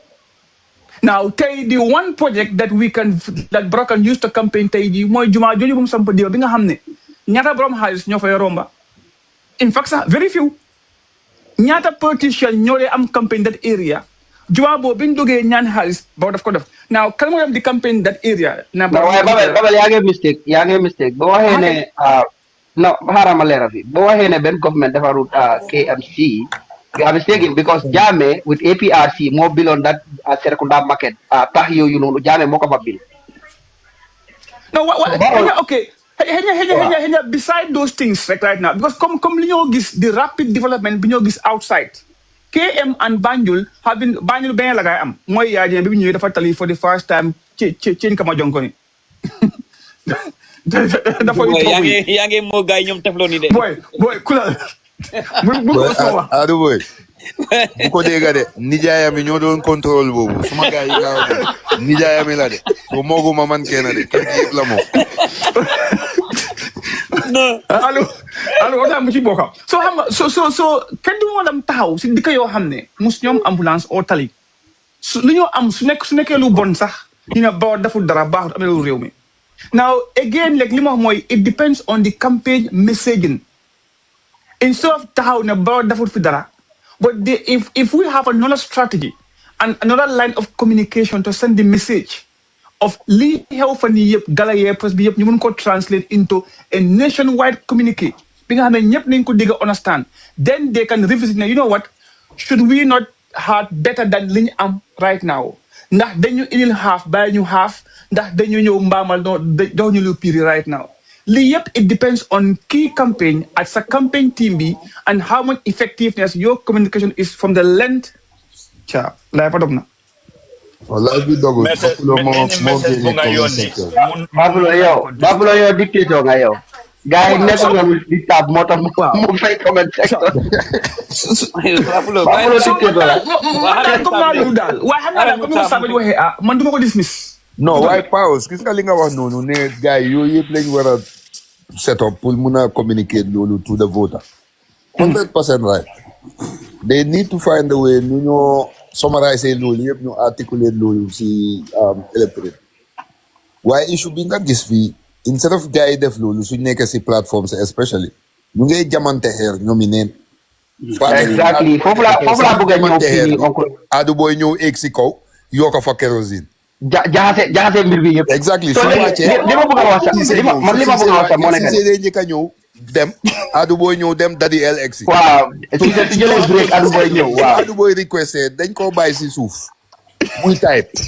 man may xorom si so man dama ko ne oppositions ñun we are totally distracted. waaye su dul loolu Barrow pour campaign against him is easy. xam nga li tax ma wax loolu. Just within 3 years from 2021 to 2023 auditors report bi loolu rek doy na campaign against how to call it Barrow's administration because ñu ngi la wax ne about 70 billion Gambian dollars goes missing li nga xamante ne went missing rather te kenn mënut laa wax that 70 billion Gambian dollars fan la dugga. The government cannot account for that. Bambas. Yo, lolu rek. Aduma mema li rek nga de bañ ñu wax. Nopil haral. So, ñun opposition si su fekkee ne ñun dañ dee mën a taxaw si yi ni wax ko askan bi ñu xam. Billahi su fekkee ne sax seen dëkk sax talibu lifin lañ fa def naka lañ ko de wax di or. Waaye suñu xamee ne li Barrow sàcca wala li government bi sàcca si ñoom moo gën a bari lu mu leen defal noonu. and then you are aware of these things. Man foog naa ne loolu rek doy na campaign. Loolu rek doy na campaign. But the fact is, but the truth is, oppositions ñun we are very very distracted. Loolu mooy wax ji rek. Yeah. Ina leen wax leen lu tax ma dëgëral ne Essa amul chance 2026 bii nii. Essa gis nga bu ngeen delluwaat si Essa pour distract waxtaan bi. yëpp si waxtaan bi la bokk. Essa nu ma gisee patem bi Essa parengut. Essa parengut. Lo means loolu parengut. Waaw xam nga lu tax ma ne la parengut. Tey a year before election Essa waroon na structure patem bi. ñu xam his campaign manager, women mobilizer. Why do you want all of that? So what are you going to do with that information as an MPP sympathizer? Adu boy, so soxla information you dual man soluma information this is not a need to know basis. Adu boy, that information is published on all the pages in Amboy. They have their executive information. Thank you. Demal badigu ga wax dama la bëgg laaj Babel dama la bëgg laaj demal badigu est-ce que goes suñ demee badibu xanaa loo foog dama ne bu ko ne so ñu we at the first school in Gambia ay Amadou say wax da nga wax lu la leer dama ne soo gisee may na ne Essa parewo man tey bëggoon naa gis Essa muy criss cross the entire country seen criss cross yi benn vote ñaari vote yi nii daf leen win no election yéen da ngeen foog ne xanaa ñu nekkuñ di Adu waa déglu please yow da nga nekk di neexal waxtaan rek yow da nga neexal waxtaan bi waa déglu rek ma daaneel tey exemple tey xaaral ma ñëw non man yaakaar naa laa déglu waaw man ni ngeen tekkee ak man rek because da ngeen foog ne man sama message bi du jàll dem waa déglu rek yow yaakaar naa laa déglu yow da nga ñëw fii pour distraction mais ma rek da nga ñëw fii pour distract nit yi yow loo fi nekk di man yàgg naa fi distract ma kenn waa déglu rek waaye doo leen nangu ma wax parce que lu ma wax dafa déranger da nga déglu ma daanal Adu soo paree nga wax soo yow da nga ñëw fii loo nekk di wax teguloo ko fen nit ñi suñ la rectifier rek nga twist yow kenn yaa fi wax ne ñun xamuloo ñun suñ ñuñ appoint women mobiliser o suñ ñeneen executive kan mooy suñ women mobiliser bi waa déglu ma rek nga jógee foofu noonu nga ne yéen nekku leen di dem def the job on the ground déedéet ma ne kan mooy seen women mobiliser bi Amadou balaa ngaa jàll dem feneen Amadou da ngaa déglu déedéet mu tax Fatou soirée waaw da nga wax loolu man ma xam ko député da nga bëgg a distract nit ñi mais ma daanal fii rek yow nga ñëwaat ngene ñun nekkuñ di def liggéey bi on the ground baba lu mu leen ñu ngi def loolu noonu ngene non ay benn nit ñaari nit da nga wax nit loo ko bañ na nga ko nangu da nga nangu loo xam ne mu ngi koo def bul ñëw fii ngay distract nit yi just because da nga bañ parti man distract gu ma kenn Amadou waaw déglu rek bëgguloo ñu wax li nga xam ne dañ ko jëmale si NP aca waxal man la nga ñëw nga amoo ci problème si taalim nga jógee foofu noonu dem si UDP jógee foofu dem si APP Sobeya mais ñu jaama Adu Boy yow sa nguur baa ngi fii nekku di liggéey dara para sànga nekku leen di def dara loo xam ne make na sense si dëkk bi soo leen ñëwee si TikTok bi fii nit ñi si ñëw waxtaan lu productif nga nekk di jaxase nit yi buga Teflon wax na ko fi alia para sànga sooy wax nag dañoo def waxtaan yu productif ñu ñëpp ñu jàngee si waaye yow sa wax bi doo ko dee teg fenn para sànga dañoo def nanga yow nooy si supporter nga yow doo politicien non déglu rek yow nooy si supporter nga doo politicien déglu ma daaneel parce que yow wax ma yow Amadou yow foo jógee Amadou non bu ma dog Amadou yow fan nga jógee ban constitution nga jógee Amadou yow xoolal bul ma distract déglu ma ba pare waaw ok aca gis nga tey jii yow sa primary goal fii nii moo nekk buñ wax si Adama Barrow ana sanga da bi suñ waxtaan bi jeex na wuñ si Adama Barrow you have achieved Adama Barrow record speaks for itself waa déglu ma rek soo léegi yow sa teewaay fii amaluñ ñu benn njëriñ ñun toog fii nii ñun ñëpp ñu nekk fii yow sa teewaay fii amaluñ ñu benn njëriñ because amal na leen njëriñ di man ngeen bëgg a daaneel non amaluñ ñu benn njëriñ because yow engage la si conversation is not productive dama ne man de su ma nekk fii nii déglu ma rek yow engage la si conversation is not productive for Babel understand Babel ñun li ñu fi andi moo nekk Amadou Adama Barrow naka lañ ko Uyuma Amadou yow da nga amu benn démocratie non dama ne mu defend suñu président bi Babel réglal Babel benn démocratie yow leen ma distract non mais leen ma rek mais leen ma Amadou gi nga Amadou mii nii Amadou mii noise maker la déedéet Amadou mii gis nga lu ma wax mu ngi nii Amadou mii sa wax bi doo ko dee measure gis nga tey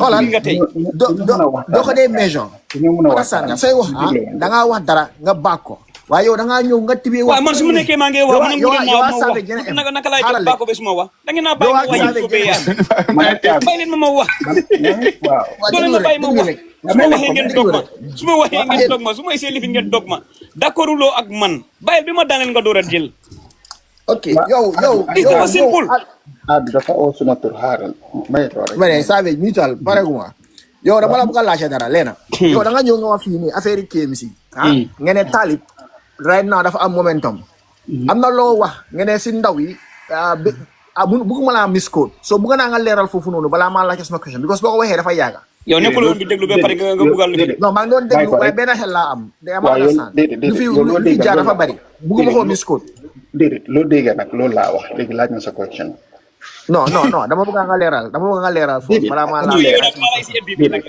amut leeral waa léegi Savage lu ma bëgg a xam mooy yow ban façon njiit nga bëggal Gambia I don't care it's not about me no because yow yaa nekk di joxe sa opinion waaw te so ban façon njiit nga bëggal Gambia is not me man benn pepper laa si biir Gambia is not me so what is the point of you coming here and talking about Gambia what is the point of you coming here and being part of the discourse because why Amadou to be fair to him man na mo ne moom dafa wax own opinion am yow su fekkee ne you disagree with what he said foog naa ne you can counter him ci li mu wax no that's beside the point nga fi tey ji ku fi toog bugal nga Gambia dem kanam let's be fair tey ji ñoom teflon ñëpp waaw mee leen ma rek ku fi toog tey ji da ngeen ma bàyyi Mr. Jallow xaaral ñu daaneel fii Mr. Jallow xaaral tey jii ku fi nekk tey apart from Adu Boy buga nga Gambia dem kanam understand nga so léegi Savage lan moo nekk yow sa primary motive nga ñëw toog fii nga waste sa time di wax si mbiri politique yi Gambia why lu ma wax dafa leer nañ Marisok since man time bi nii man maa ko moom since man maa moom suma time and I decided to volunteer my time and use my mouth and speak my opinion based on what is in the ground in Gambia then I don't think yow Amadou yow mën ngaa ñëw toog fii nii nga ne ma ne man suma time bi dama ko nekk di waste it's my time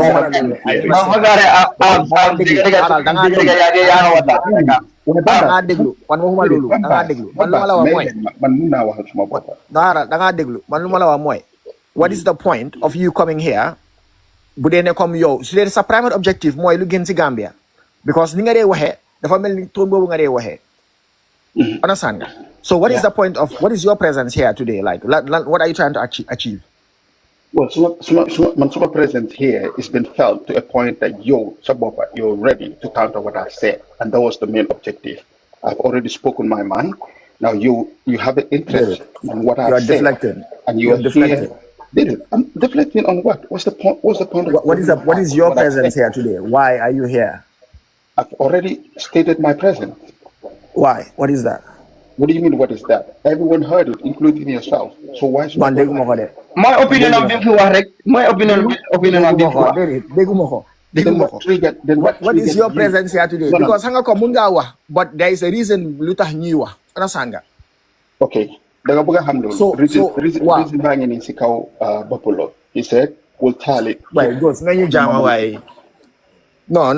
So léegi yow ban momentum nga gis Talib am right now? I've already been there and you've heard it. That's why you have. No. You didn't say it. You didn't give your reason. You just said that Talib ngi am momentum. Canada versus Canada. No.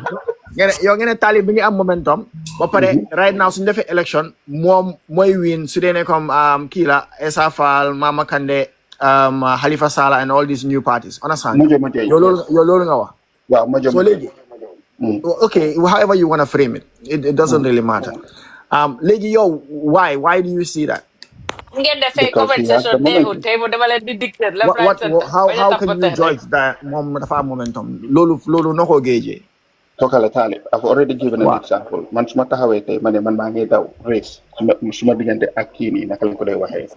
Usain Bolt yéen Gambian yi you decide ne man ngeen a dugal seen xaalis yéen a ngi sànni xaalis because xam nga ne Usain Bolt daf maa doon. Bro, ñu nekkoon ñu wax waxi Usain Bolt. Can you just give me something concrete? Lana tax Talib am momentum right now. Because Talib moo am track record to prove it politically. What track record la am pour proof? Politically, Talib more am track record to prove. Talib has won 2 consecutive elections on a mayoral level. So what impact has those elections had? But this is now coming. Let's be realistic. No, let's be realistic. This is now becoming an interview just because rather than having a conversation. Just because we never taxaw election, that doesn't mean I'm not track record. You bari taxaw nañ fi election and they won, but that doesn't mean them winning. Instead of interviewing Ghost, mom dafa wara wax li mom mu counterly Ghost to wara like Bambas, yo mema rek, yo mu nga mute. That doesn't mean them winning election. Who won an election and then did not win again? Waligi, because Talib won 2 elections, how was that productive to KMC? What do you mean? Like because how is Talib winning? How is Talib winning 2 elections productive to KMC? There you go. KMC people, when they voted for Talib, his first term, KMC people decided to vote for him again on the second term. So they have the answer to that. That's why they voted. No, you're all like. What about KMC? Man, you're all like. It's in the election results, Ahmad. No, how has Talib's winning what value has that added in KMC? Nakala change yung problem yung nekadi dunda in KMC. Talib winning. You know KMC people have spoken on that. KMC people have spoken on that by voting him again. By voting for him again. Ghost la nekadi wahal boy, please. No, dama buga watan mi bulletin because dafa mel ni legi watan bi ci yeen digante yeen ñaar rek la nek. And it's like an interview now. Da nga diga ma complain. Dama la yaaka deglu But Mr. Jallo sama wax di do len bay Mr. Jallo tam bu tam. What is your point? What is your point? No, small point moy. Yo this in Bama Daniel fini. Small point moy. Yo this in yep yaa ngi challenge bi ane controversy deep down bu dee da nga believe ne soo gisee ma laaj la yow ban kan nga foog ne ban façon njiit lañ soxla Gambia soo gisee ma la laaj loolu noonu I wanted to clarify whether you are really rooting for Talib wala da nga nekk di create controversy understand what is my point? Because bu dee ne comme there are 2 things here haral like ba ma ñëw ma joxe sama opinion and there are 2 things involved bu dee ne comme you are really rooting for Talib and based on Talib's track record bi nga wax ne dafa win ñaari election and ñun gisuñ benn benefit bu mu amal KMC then we believe ne comme you are supporting him for the wrong reasons understand nga bu dee tamit choose loo Talib you are just here for controversy it means you are just wasting our time because waxtaan wu amalu ñu njëriñ understand nga that is the point I'm trying to make. Okay, so léegi dañ gangster. No, why? No, Haral. Yo, Uncle Kade dama naa la ba jamba jul la kanja dama naa la may leen Mr. Jallo bu ñëw. No, Buffalo Mema, see me. Well, Amadou, thank you for that observation. However, Amadou bul jël de Mr. Jallo dafa ñëw. However, since man personally I reserve the right pour ma ñëw ma wax da man maa ngi endorse Talib na nekkuma di endorse Talib ndax man naka lañ ko waxee ndax man Savage I could be independently observing a situation ma ñëw ma wax ko then xam nga yow wax nga sa xalaat dégg nañ yow sa xalaat jërëjëf waaye yow sa xalaat in this case amu fi benn njëriñ because you're speaking in a line of an opposition yow fu mu nekk nii yow sa problem Talib la and there's a reason you invest in that energy. No, that is your opinion. Talib is not my problem. Adama Barrow is my problem. No. Yow fu mu nekk nii there's a reason why you invest in that energy pour doo Talib ne Talib lan la defar KMC. Understand? I don't care about Talib. He's not competent. But Ghost, you know why? You know why? Because they've felt that Talib is taking something from them. No. That is completely false. So they need to turn those minds back. That is completely false, though. And that is what you are trying to make people believe, but that is false. Adama Barrow money kasing problem. Talib su gene teji kan moko vote. But Talib causes Talib causes damage for you guys. Who's gonna vote for Let's be realistic. Talib dafa am vote because of UDP. Let's be realistic. Talib don't can hamuko. Who's gonna vote for let's not get things twisted. Who is gonna vote for SFR? We're gonna find out in 2026. Why guys, gis nga ñun APP ni moo jëlee si NPP jëlee si UDP noonu la ku nekk jëlee si ku nekk loolu is an established fact. Talib obviously. No, the established fact is you're not taking old people. You're trying to angle for the the youth votes. Well, okay. Talib is solely going for the youth vote. So he's going to affect you because it was the youth who are actually rallying behind Sobea. But youth, these are the KMC people. Man, right now so far is those from KMC and from Banjul. Now Talib, if he had the ability, let him demonstrate like anybody else. If he get what it takes to go to the length and the breadth of the Gambia, he's already people done. Was on the UDP, so he already has that connect with them. So he's not going to take everything from UDP, but he's going to take some, but he's going to take a lot from you guys. In the position of politics and in position of campaign, it's a hard for them, sir. The understanding, the knowledge. Okay, do you know why that grassroots campaign is a hang on the summit. Now, do you know why? Because of which means instead Talib, when he was full-time UDP and he has a campaign manager going out to do something for UDP, he was using UDP and doing what UDP would have done. But UDP Muniko compared SRFA in terms of size. This was Talib's face that was put in the forefront. So therefore, if we conclude on that day, then this is exactly what Talib was doing. Now, is that an organic follower of Talib, or will they be a migrate just like Barrow being forming a party in government?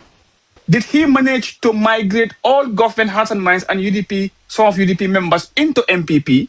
Or are we talking about Talib to those people or those young people to realize, you know what, let's resist, or we are going back to home.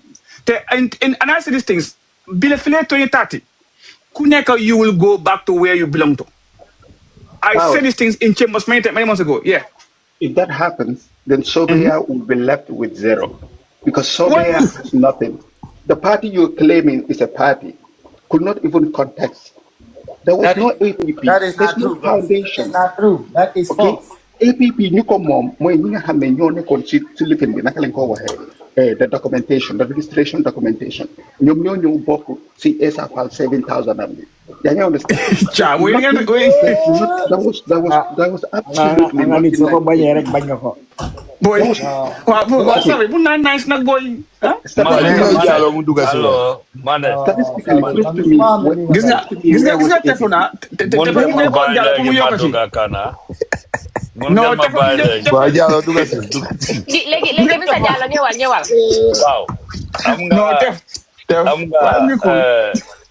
borom askan bi may ma gift.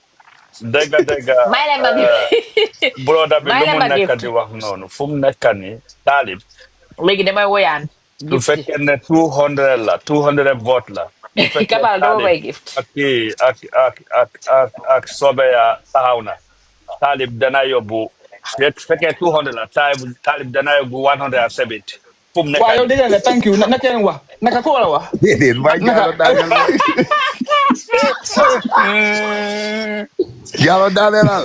waa Jallow naka golden mine nag xam nga golden mine nag golden mine ñuy nag. Xam nga ku nekk dafa am parti bu ngay support waaye dëgg bi soo ko gisee doo ko nangu su fekkee mu ngi sa kaw. Lii mooy dëgg bi. Talib moo gën a am Sobea nit. Ifin yow yan xam ngeen ne Sobea nag lu la loolu. non loolu fa ko teg Moussa Diallo loolu fa ko teg. maa ngi ñëw Amadou yow su fekkee da ngaa toog nga debate loolu noonu ak kii nii ak Mr Diallo kon man maa ngi ñëw nga nit su waxee da ngeen ko bàyyi mu rectify boppam. Sobea had 70,000 votes last election. Sobea amu benn nit. Mr Diallo na Talib form party muset na form party naka ma waaw bàyyi ma ma jeexal Talib su demut coalition du am dara nañu dimbale am nga ne Talib ñu ko bootal last election ci KMC am na ñu bari ñu ko bootal dañ ko buga am na GDC am na ñu bari ñu ko bootal ak yeneen parti yoo xam ne am na ñu bari ñu ko votal bi dañ ko buga nekkul ne dañ ko votal dañ buga UDP de non su fekkee ne UDP la man sax deful naa ko campagne waaye su fekkee ne moom UDP la affaire UDP la duma ko defal campagne te su fekkee ne sax moom taxaw na tey ñu def ko ci coalition ñu def ko ci kaw ci kanam danaa ko votal man te danaa ko campagnal fu nga xam ne yow da nga gëm ne Talib Isa moo nekk njiit bu baax bu ñu soxla si dëkk bi yow gëm nga loolu. waaw mun na ci nekk because moom man gisuma lu mu yàq at the moment waaye yéen seen leader bi Mr Jallow yow foo dëkk Mr Jallow Mr Jallow yow foo dëkk non because dañu ko tuumal déedéet du affaire tuumal de yes xam nga there is a difference between tuumal ak lu kayit yi wane. xaar leen waa soobee yaa ñu ngi bugg a egg si nag defend seen bopp. I know Amadou demal ci suuf nga tapote. So Mr Jallow dama la bëgg a laaj leen si lu kayit yi wax si Talib. léegi fil wàccal nga may sax groupe bi gars yi ñu ngi bugg a ñëw de groupe baa ngi liste bi. ma la wax mooy. ma ne gars yi fi am ñetti nit ba pare nañ muñ. mun nañ tontul suñ bopp. ñun fi am ñetti nit. ba li ma wax mooy. ñoom doomi réew mi relax ñun fi am ñetti troupe. dafa am lu ma bëgg a gars understand ko mooy xam nga lan. xam nga lan Tef. man na boo leen taabul live bi dama fay parce que dama war a génn da ngeen di ñëw fii doo leen tapate live na am hotel page nag na gaaw. dama war a génn Jallow dafa mu ne Talib amul dara lum def right Talib amul dara lum def mu ne waaye Essa am na lum def. waaw yow lan la Essa def. kan laa wax Issa am na lu mu def. yow da nga door ngeen waaye seen leader exactly lo foofu jekkale ko because su ma commencé rek ngeen ngeen dugal ngeen di ok gis nga Talib su taxawee tey sa APRC ñu bari mun nañ ko votal waaye su fekkee ne Issa Mbye Fall moo taxaw billahi wallahi APRC duñ ko votal suñu nelawee sax duñ ko votal loolu waxuloo su fekkee ne sax ñu ngi nelew duñ ko votal xaaral ñu wax bul ma waaw soo waxee ni du dëgg dañu laa wax ni waxuloo dëgg di boy jarul mer boy boy bu leen yaaxa waxtaan bi waaye kenn meru fi nag boy yow yéen tam yéen a ngi bugg a emotional Phil xaaral léegi Phil one second rek Phil xaaral one second léegi tey ma drobal la teflon ak góor ñu ngi fii di dangam léegi ñëw na léegi tey mu saf bàyyi may ñoom rek Phil mi wutal léegi jàll ñëwal big boss man ñun ñëpp dañ dee dégga lu ñu nekk di wax Adou Boy mu ngi kontaan parce que Barrow boppam baa ngi seeda yéen a ngi téye soobee yaa li ngeen di def Talib fu mu nekk nii xam nga APRC dañu bañ UDP APRC UDP la ñu bañ fil daanal doomu seeda fu mu nekk nii Talib léegi taxawal na parti am fu mu nekk nii Talib su taxawee rek dañoo jógee APRC pour ñu votal ko man sax danaa ko votal you de jealous me understand because APRC ñu bari bëgguñu Issa Mbye Fall lii mooy dëgg bi because ñun ñëpp man maa ngi si seen forum yu bari damay dégg ñu ngi wax te Talib tey su taxawee billahi wallahi APRC mun na fa jël 50% ci seen vote am su fekkee ne bëgguñu Barrow te ñun ñëpp xam nañ ne APRC ñu bari bëgguñu Barrow ñoom nag dañoo ñëw ñu votal du wiid foo ji jaaroon du KMC fale la BCC fale na le suñ West Coast bi du fa wiin du wiin kaw bi ay badibu yooyu yeneen côté lii bi du fa laal dara Talib combo bi moom dina fa xare waaye yeneen ruq-ruq yi dina fa am ay tuutu yooyu waaye wiin yooyu moom bu mu ko xalaat mane URR sa Talib dara mun na ko veni Badibu is not predictable non waaye xam nga utamanaan ay URR yooyu doon CRR yooyu nga am West Coast yooyu dañ nekk partis yoo place yoo xam ne daal dañ loyaliste combo bi mun na koo yëngal mun naa yëngal combo bi ak all that if baalal la ma ca baxal li because yàgg naa déglu fii li ma bëgg a wax mooy ne if Talib xam nga Gambians bi they make you believe that yaa rey gaynde gi te fekk reyoo muus sax if Talib bu demee peese boppam ba mu feel like ne xaaral man lu ma ba ñàkkaa bañee Talib man mi nga xam ne faru ba fen waaye li maa wax mooy ne dañoo waxante dëgg si politique bi gis nga Talib bu ko gaa yi jayee fii ba mu jayee ko mu dem moom keena ci la moo xam ne Gambia di faru fen Lolo You hew know how ligi about it? dem na It's di. David, either, Mom dem na it's di. either, it's either, Harlan. It's either because one thing we need to know, we are focusing more on the damage Talib have done to UDP, but Talib is going to damage every sector in that political arena for Gambia. Before nekk dina fa chokas. Est-ce que While li ñoo wax boy ne, nekkul UDP léegi. gis nga, déedéet Harlan. Li ma wax boy ne, gis nga when it comes to politics. Nga toog foofu noonu foog ne moom keena moo mun a dem to the arena Talib dafa nangu mu dem bootu ak ñeneen ñu ko fi jiite parce que ku la jiitu si néegu lëndëm mu wax la fi ngaa toog let Talib be wise enough bu fekkee mun na he can go on his own Why but let Mapulo him not kon but let UDP him not mun naa wax soobee yaa fi moo toog tam. They understand what if Sobeya want to have a coalition with UDP. Fuma disagree moine and I support UDP moine. Sobeya want to lead UDP. The UDP I'm saying on structure. I'm saying on party young buga ma boku ngana let me give you the leadership. So man I agree with UDP.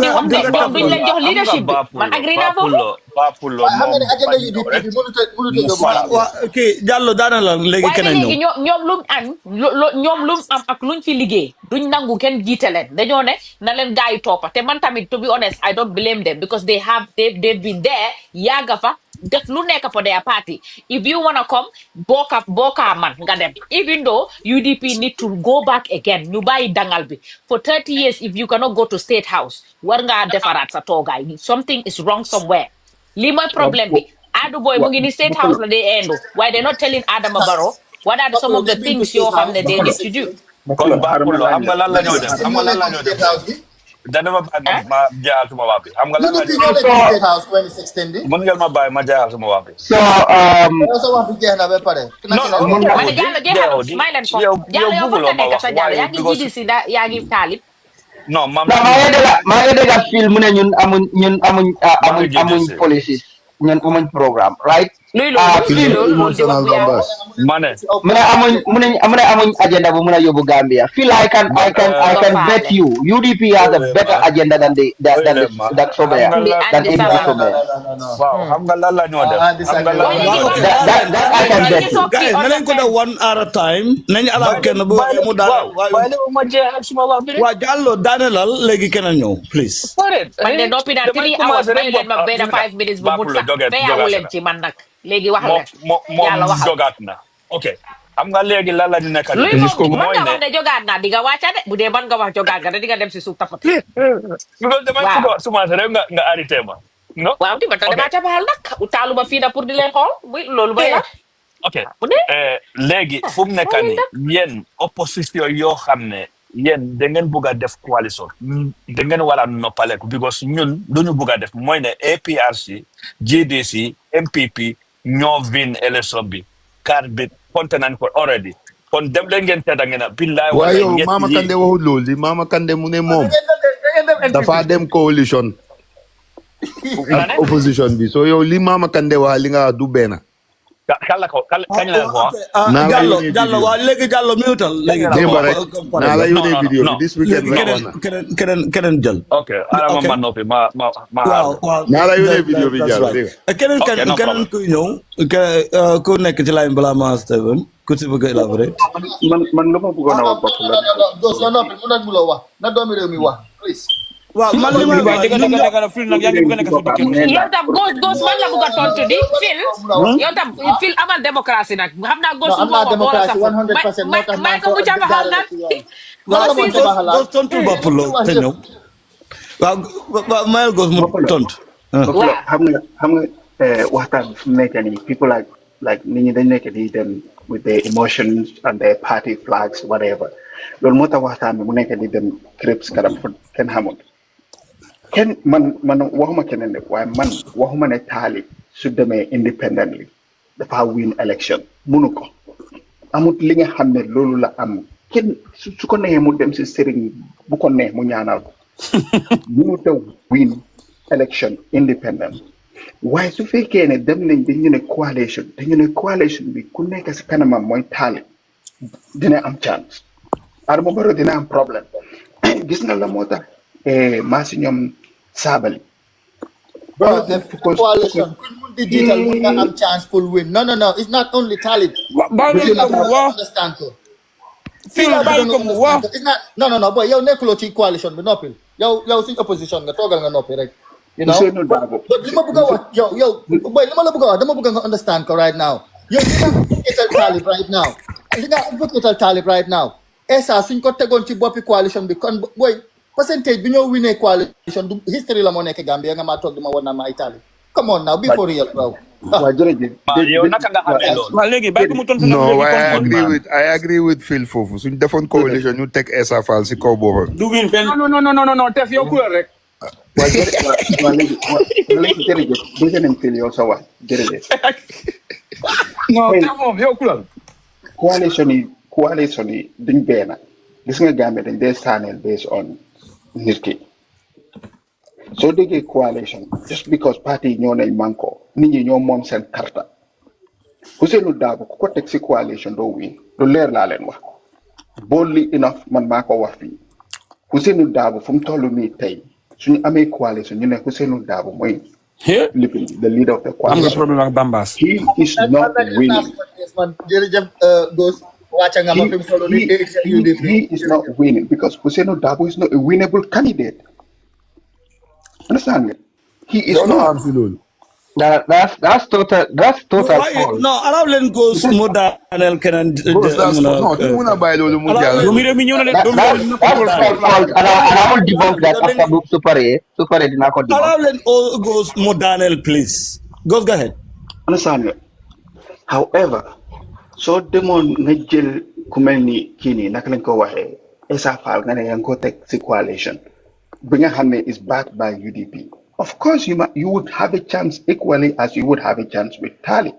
But it's going to be a little bit harder, especially in the West Coast, in the Fonyi area. But that does not determine it. Understand? Lolu nekul 100% Essa Fall will not win. You're still going to give a chance to the coalition like you would give a chance if it's Talib. Understand? But a more secure and security, so security and guarantee. To me, man personally, Talib stands a better chance leading a coalition for President Adama Barrow. man doomi réew mi balal ma xam nga da ngeen a balal jigéen yi nampal fi mu nekk nii waaw demuñ liggéey so yow Teflon yow faya naa la 1 million times yow booba léegi yow taal yow ghost mi nekk fi di wax nonsense yow waxuloo ko dara léegi fi mu nekk nii mu ne Ousseynou Dabo is not a winnable candidate nga naan ko what do you mean by that Bambas yow tamit yow losing it yéen lan mooy seen problème qu'est-ce qu'il y a doo leen yéen a ngi bugg a deviate from the fact ne Rome has fallen and Rome mu ngi nekk di shake Rome's turning into the Vatican. It hasn't fallen. Ku romba cabaxal Essa te yow ghost yow sax yow dama tayi si yow nga nekk di act as if you don't have yow chances are yow ghost yow mi su la sa jànq bi waxee ne nobu mala rek nga door jooy nga toogee fini naan you Gambians are so emotional man ngeen moderator si baaxu leen da ngeen di wàcce Adou Boy te moom rek moo fi nekk NPP What was your Ghost lang fi di Ghost NPP mo wàcce Adou Boy Mane dafa war a bokk si waxtaan bi moom mooy NPP no yéen soobee yaa sa dama leen a wàññi fii bari ngeen dëgg it has to be balanced uyuma mu neex ñu naxari ñun ñoo toog si boppi réew mi te fa ngeen buga te fu mane wàccee ñu rek ñu dem yo góor yow dinaa wax yow ci suuf góor dinaa wax yow ci suuf dinaa la indi Why, Mel, what was your point? My point, Mane, I don't have a point. I just dama ñëw pour ñëw attaque la yow yaa Teflon. I do not have a point. Wow. Call me. Bulma has to me, call me. Waaw maa ngi dem dinaa ñëwaat. Waaw jërëjëf. Okay. Adou Boy na ñëw parce que Adou Boy ak Ghost ak Teflon. Adou foofu ñëw Adou ci la bokk na. Waaw Adou na ñëw. parce que temps yii maa ngi dégg. Adou daal Dakar ko wàcce de Adou Boy MPP. moo représenté waaw ok. léegi doomi réew mi duñ may empower mi anti Adam su waxee mun na moom du fi yàgga nga gis bi ko sama maa ngi seere xam nga yéen moom fii da ngeen di xuloo fii ba ëllëg waaye anti Adam bi moom it mu ñëw ca te benn NPP rek doy na fi nag ba pulo fii bul fi ak ay ñaari NPP benn rek doy na yéen ngeen nekk fii ay community center yéen soobee yaa ngeen nekk fii filmé ko mayel Adam mo soobee yaa ñoo fi nekk boy li feewut de ñaari Sobia ñetti Sobia ñoo fi doomi réew mi rek juróom représentation dem doomi be réew xëj mi na fil Babel. ñeneen yëpp ne Babel ba xool ko mu ngi mandu ci kaw. Angwa. Bena man independent. Babel moom dina di wax am na rafa yow jàmm. ba léegi yaa man nekk UDP andi Adama man moom man moom tay man NPP aka Sobeya. Adama xool ma waay. suli yow sulu saji baga yaa ngi déglu kon dañaa abal sa place bi anti Adam gars yi ñu ngi request ñu maa dóor dama foogoon ne dafa am looy contribuer. non dama buga Adam wax lii politique la de. yéen ñëpp Gambia moo leen ñor nekka leen together man Adu Boy ma xam nga plateforme mu nekka duma fa dee buga dem because man Adu Boy xam nga ban façon ni youth la Yena dendo de. ti Adam itam bàyyi loolu ma démocratie Kaaflan bàyyi ma dégg bàyyi leen loolu xam nga moom ban façon ni youth la si àdduna Adu Boy dafa mel ni gisul suffering bi Gambian si dee suffer gisul nit ñi suñ añee duñ reer Bapulo suñ deewoo yéenay duñ añ Bapulo naam for your information nga nekk nga gis ne for your information non Adu dama ko jox non Adu ñaan la Adu komi kalanta mo okay Adu ki continue empower so Fana bit of the like a ñun suñ nekkute we should be united Gambian moo ñu war a gën a ñor than following behind a president koo xam ne moom debt bu mu jël pour suñ country moo ëpp président yëpp seen debt and then we are sitting here ñun tam nañ leen ñëw together we love one another and we continue ku nekk sooy taxaw pour politique man politique Gambia daf ma jaaxal bi mooy suma first time may wax si yëfi politique musuma see wax nii laa leen dee seetaane because Gambian bi dañ doy waar ku nekk dafa foog ne you are a politician or you know how politics work so dama leen may jaama si loolu ma bàyyi leen man ma dem toppa ak suma youth si ñu def li ñoo def su gaay pare ñu ñëw votal ki nga xam ne moom moo mun a ron doomi réew mi because Maodo Demba am nañ a nice platform may ko kii bu ñëwee rek nga bu daal may ko mu jeexal Adu go ahead Adu no Adama so okay foofu rek laay ñëwee so okay foofu rek laay waxee waaw foofu laay waxee de dañ leen seetaat suñ boppa lu baax Demba dama start to read our debt and if anybody wants to know fan la Gambia taxaw ak fan lañ taxaw with the international world go type World Bank you scroll down and then you put Gambia there because Demba suma YouTube bi ñëwee ñoom ñu bari ñu ngi def loolu man tam maa ngi def loolu ñu ngi read we are not getting anywhere yow Adu Boy man dama laa téye di seetaan xaw ma fooy àgga yaa xam looy ut dana la ko yàlla may allahumma amin ya rabbana amin léegi doomi réew mi léegi xaar leen anti Adam xam nga man fan laa dee disagree xaar leen fan laa dee disagree wait nga man xaar leen I wanna say my opinion man fu ma disagree mooy Gambian the way we politique du noonu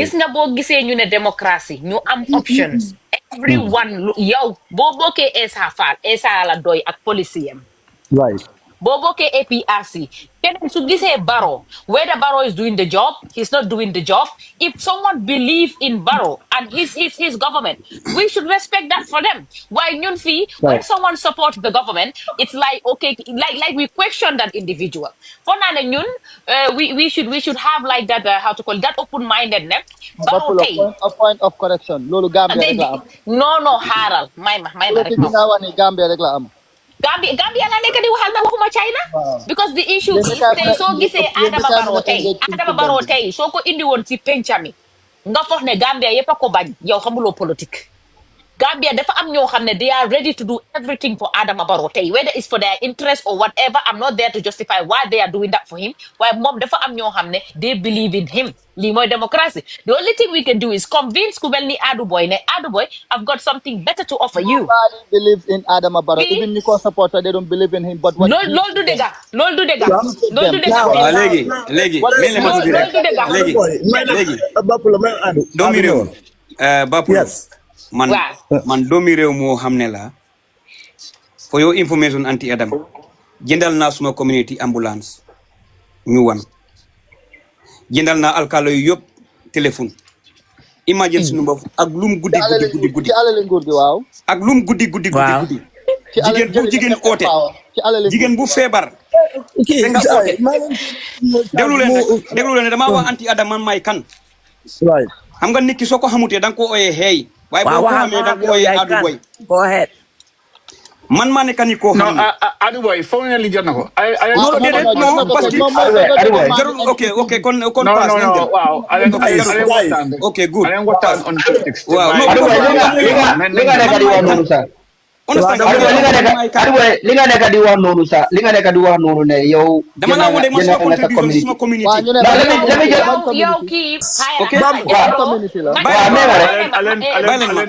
allow me please yow Jairo respect naa la torop respect leen seen bopp yaa ngi ma understand if somebody is there because of the fuller agenda or whatever who cares choice am na pour mu join Barrow doomi réew mi xam na ne ñu area sa olof yi opposition bàyyi leen di wax nit ñi you want people to come to where you are you block such comments da ko block nga because we don't want to talk about that ya pa bari so here's the thing Barama ku wax rek mu naan full agenda non c'est agenda fekkee ne nit ki yow doo déglu fu ka da ngay foog ne baalal leen ma ñu ku nekk bu ne baalal leen ma rek waxtaan bi day jaxas waaye léegi Adu yow bul dem foofu noonu anti Adam dafa am opinion bi moom tam mu ngi wax lu bari man dama bëgg a wax dara rek yaaga naa ma ci tele ma mayee Adu may ñu anti Adam li moo teg du opinion these are facts te lii mooy dëgg Adu yow jëndaluloo sa benn community ambulance si xaalis si réew mi ngeen ko jënd non fil mema lii mooy dëgg yéen démocratie moom amuleen ko démocratie zéro waa léegi can I come in Adu boy vi Adama Barrow toogee la xam nga li ci nekk sax fil xam nga li ci nekk sax Adu boy su waxee ne so yéen a ngi an bi ci affaire Adu Boy lu mu def ak lu mu deful li mu doon wax mooy guys yéen a ma dégg candidat leen doon wax léegi yéen a ko wax ci waaw mema tuuti balal ma ñun dañuy waxtaan foog ñu dégluwante waaye te bu fekkee ne ku ci nekk dafa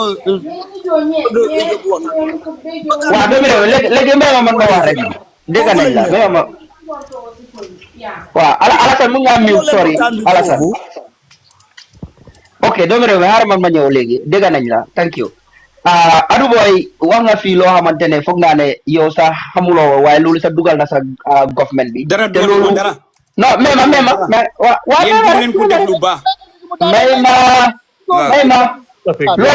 loolu yow yaa ngi indict sa government bi sax te yëguloo ko bi nga waxee ne yow da nga jëndal sa community bi naka am la wax di bu le bàyyi leen di mema rek nim indicté government bi dag maa may ma explain naka la indicté government bi because loolu gis nga moom lim def noonu soo gisee mu def ko government bi moo ko war a def te defut ko moo tax mu def ko right léegi jëndal mobile tamit government daf ko war a def non waxuma affaire mobile de man li ma wax ambulance bi laa wax ambulance déedéet Bablo dañu waxante dëgg déedéet Bablo nañu waxante dëgg community bi ñan ñoo leen war a jëndal ambulance UDP non sujeer jënd ngeen fi ay sujeer ak Bablo affaire yi ambulance lañ nekk di wax let's be specific and let's be straightforward dina ko tontu yaa ngi understand yow government bi moo yore responsibility boobu noonu pour war a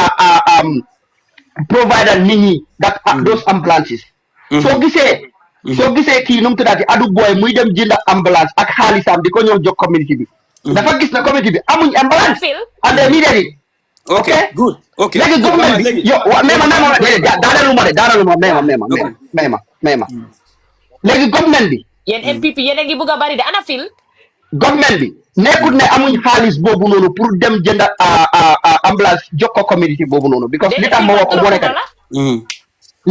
ko moo nekk ne yéen seen government bii nii just in 3 years wax naa ko fii te dinaa ko bantuwaat just in 3 years 70 billion Gambian dollars moom ngeen misplace kenn xamul foo leen ko dugal 70 billion that is not a child's play According to the audit report, oh my God, they're gonna make. Déedéet fil kii duro foofu la billaay adu maa ngi laajte fan nga nekk. Cissé da ngaa noppi léegi nga ñëw mutal sa mic bi nga bàyyi li ñu waxago sa time si jotee nga wax. Alassane bi foo naa MPP la MPP yéen a ngi bugg a bari fii de. waaw Alassane dama bugg a plateforme bi dama bugg a waaw plateforme bi bu balance. gaa ñu ma bëgg a distract bëgguñ ma wax fii because lii soo ko bëggee wax rek nga dégg waaw so here's the thing yow su fekkee ne 70 billion boobu noonu in 3 years 2021 2022 ak 2023 audit report su fekkee ne yéen that 70 billion boobu noonu da ngeen ko manage comme ni ngeen ko war a manager I bet you community bi nga jëndal ambulance boobu noonu doo leen doon jëndal xaalis boobu da nga ko doon jël nga dugal ko feneen because da ngaa fekk government bi da ngaa fekk government bi provide na leen that those ambulances ñu am ambulances ñu am all those equipment yoo xamante ñoo war a nekk seen ambulance bi am hospitals yu baax do you know 70 billion Gambian dollars xam nga loolu lan la mun si biir Gambia may ma man maa ngi wax yow yaa ngi waxaar te maa ngi wax da nga bëgg a distract rek 70 billion Gambian dollars xam nga loolu lan la mun Gambia that can build you a 4,000 hospitals equipped 4,000 hospitals in that country according to experts. loolu la mun a sampal foofu di ok loolu la mun a sampal ci dëkk boobu so yow sa government bi mu ngi saani xaalis bu mel noonu sàcca xaw ma dañ ko sàcca xaw ma fan lañ ko dugal ñoom rek ñoo ko mun a wax okay but they cannot account for that amount of money. Léegi naa Bamba léegi bàyyi ma tontu rek xaaral ci xaaral ma ne ñoo leen def danka dama ne su ma ngente mun nga ma ko nettali nag waaye su ma fecce nag maa ko fecce waaye man li ma jaaxal 4,000 hospital Bambas waaw déglu de Bambas hospital ñaar lañ ko de santé you do the math according to experts benn hospital benn rek Bapulo dafa bëgg a wéedi according to experts benn hospital may laajte comment section li lay represent ok léegi xaaral ma wax la li tax ma wax loolu according to experts ma ne même ma daaneel ma daaneel rek Bambas waxal non maa ngi yóbbu because gars nekkuñ ci ba bàyyi ma daaneel suma kàddu daaneel tamit booy yéen a ko frustré ok ñëw exactly so li tax ma ne la 4,000 hospitals mun nañ ko bill si 70 billion dollars right experts yi ak government bi si bopp according to government sax lii sax jarul sax ma dem sa experts yi sax ok according to government sax si boppam sax ñu ngi bill hospital for 25 million Gambian dollars léegi yow you do the math how many hospitals can we have from 70 billion ma daanal foofu ok léegi Bambas jërëjëf Bambas léegi Bambas bàyyi la ma tontu Bambas léegi bàyyi la ma tontu Bambas kay ma wax la leena loo xamut mun na am yow politique internet nga def ñun defuñ politique internet yow Adu Boy bul asta nag déedéet xaaral no Bambas non du ma la defee boppam with foog mu def ay yooyu noonu ay try to mu def yooyu noonu waaw léegi Bapulo soo dooree baara dem ba ses ñaani dem ba ses Diabugu dem ba ses Passemas amul benn community bu amul ambulance under President Barrow amul léegi yow ambulance bi nga jënd pour la xaaral my friend xaaral Bamba seeta bàyyi ko mu tontu la déedéet laajte la rek laajte la loo Saloum Opa Saloum community bi yow suñu amee ambulance yow lu la dugal ci dem jënd ambulance my friend bàyyi ma wax dama la laajte li ma bëgg a wax doo ma ko teree wax listen mutal please ok dooree ko baara loo wa ñoomi Opa ñoomi duga Badibo duga Kerewan duga Sabastanjal duga Iliyasa duga Lowa Saloum duga Opa Saloum ñaani ja dem ba ses Gambia amul benn community bu amul ambulance ñaari ambulance amul under President Barrow Lowa Opa Saloum ñaari ambulance lañ am man maa ne I give back to my community ma jënd ambulance teg ko ci man maa ko def amul benn ambulance go and verify it doore ko baara ba ses utali base amul benn community bu amul ñaari ambulance benn community la ñu wax ñu ne Jokaadu ñu ne da ngeen rek déglul my friend doo leen bugg a déggal lii because of doo leen bugg a déggal dégg bi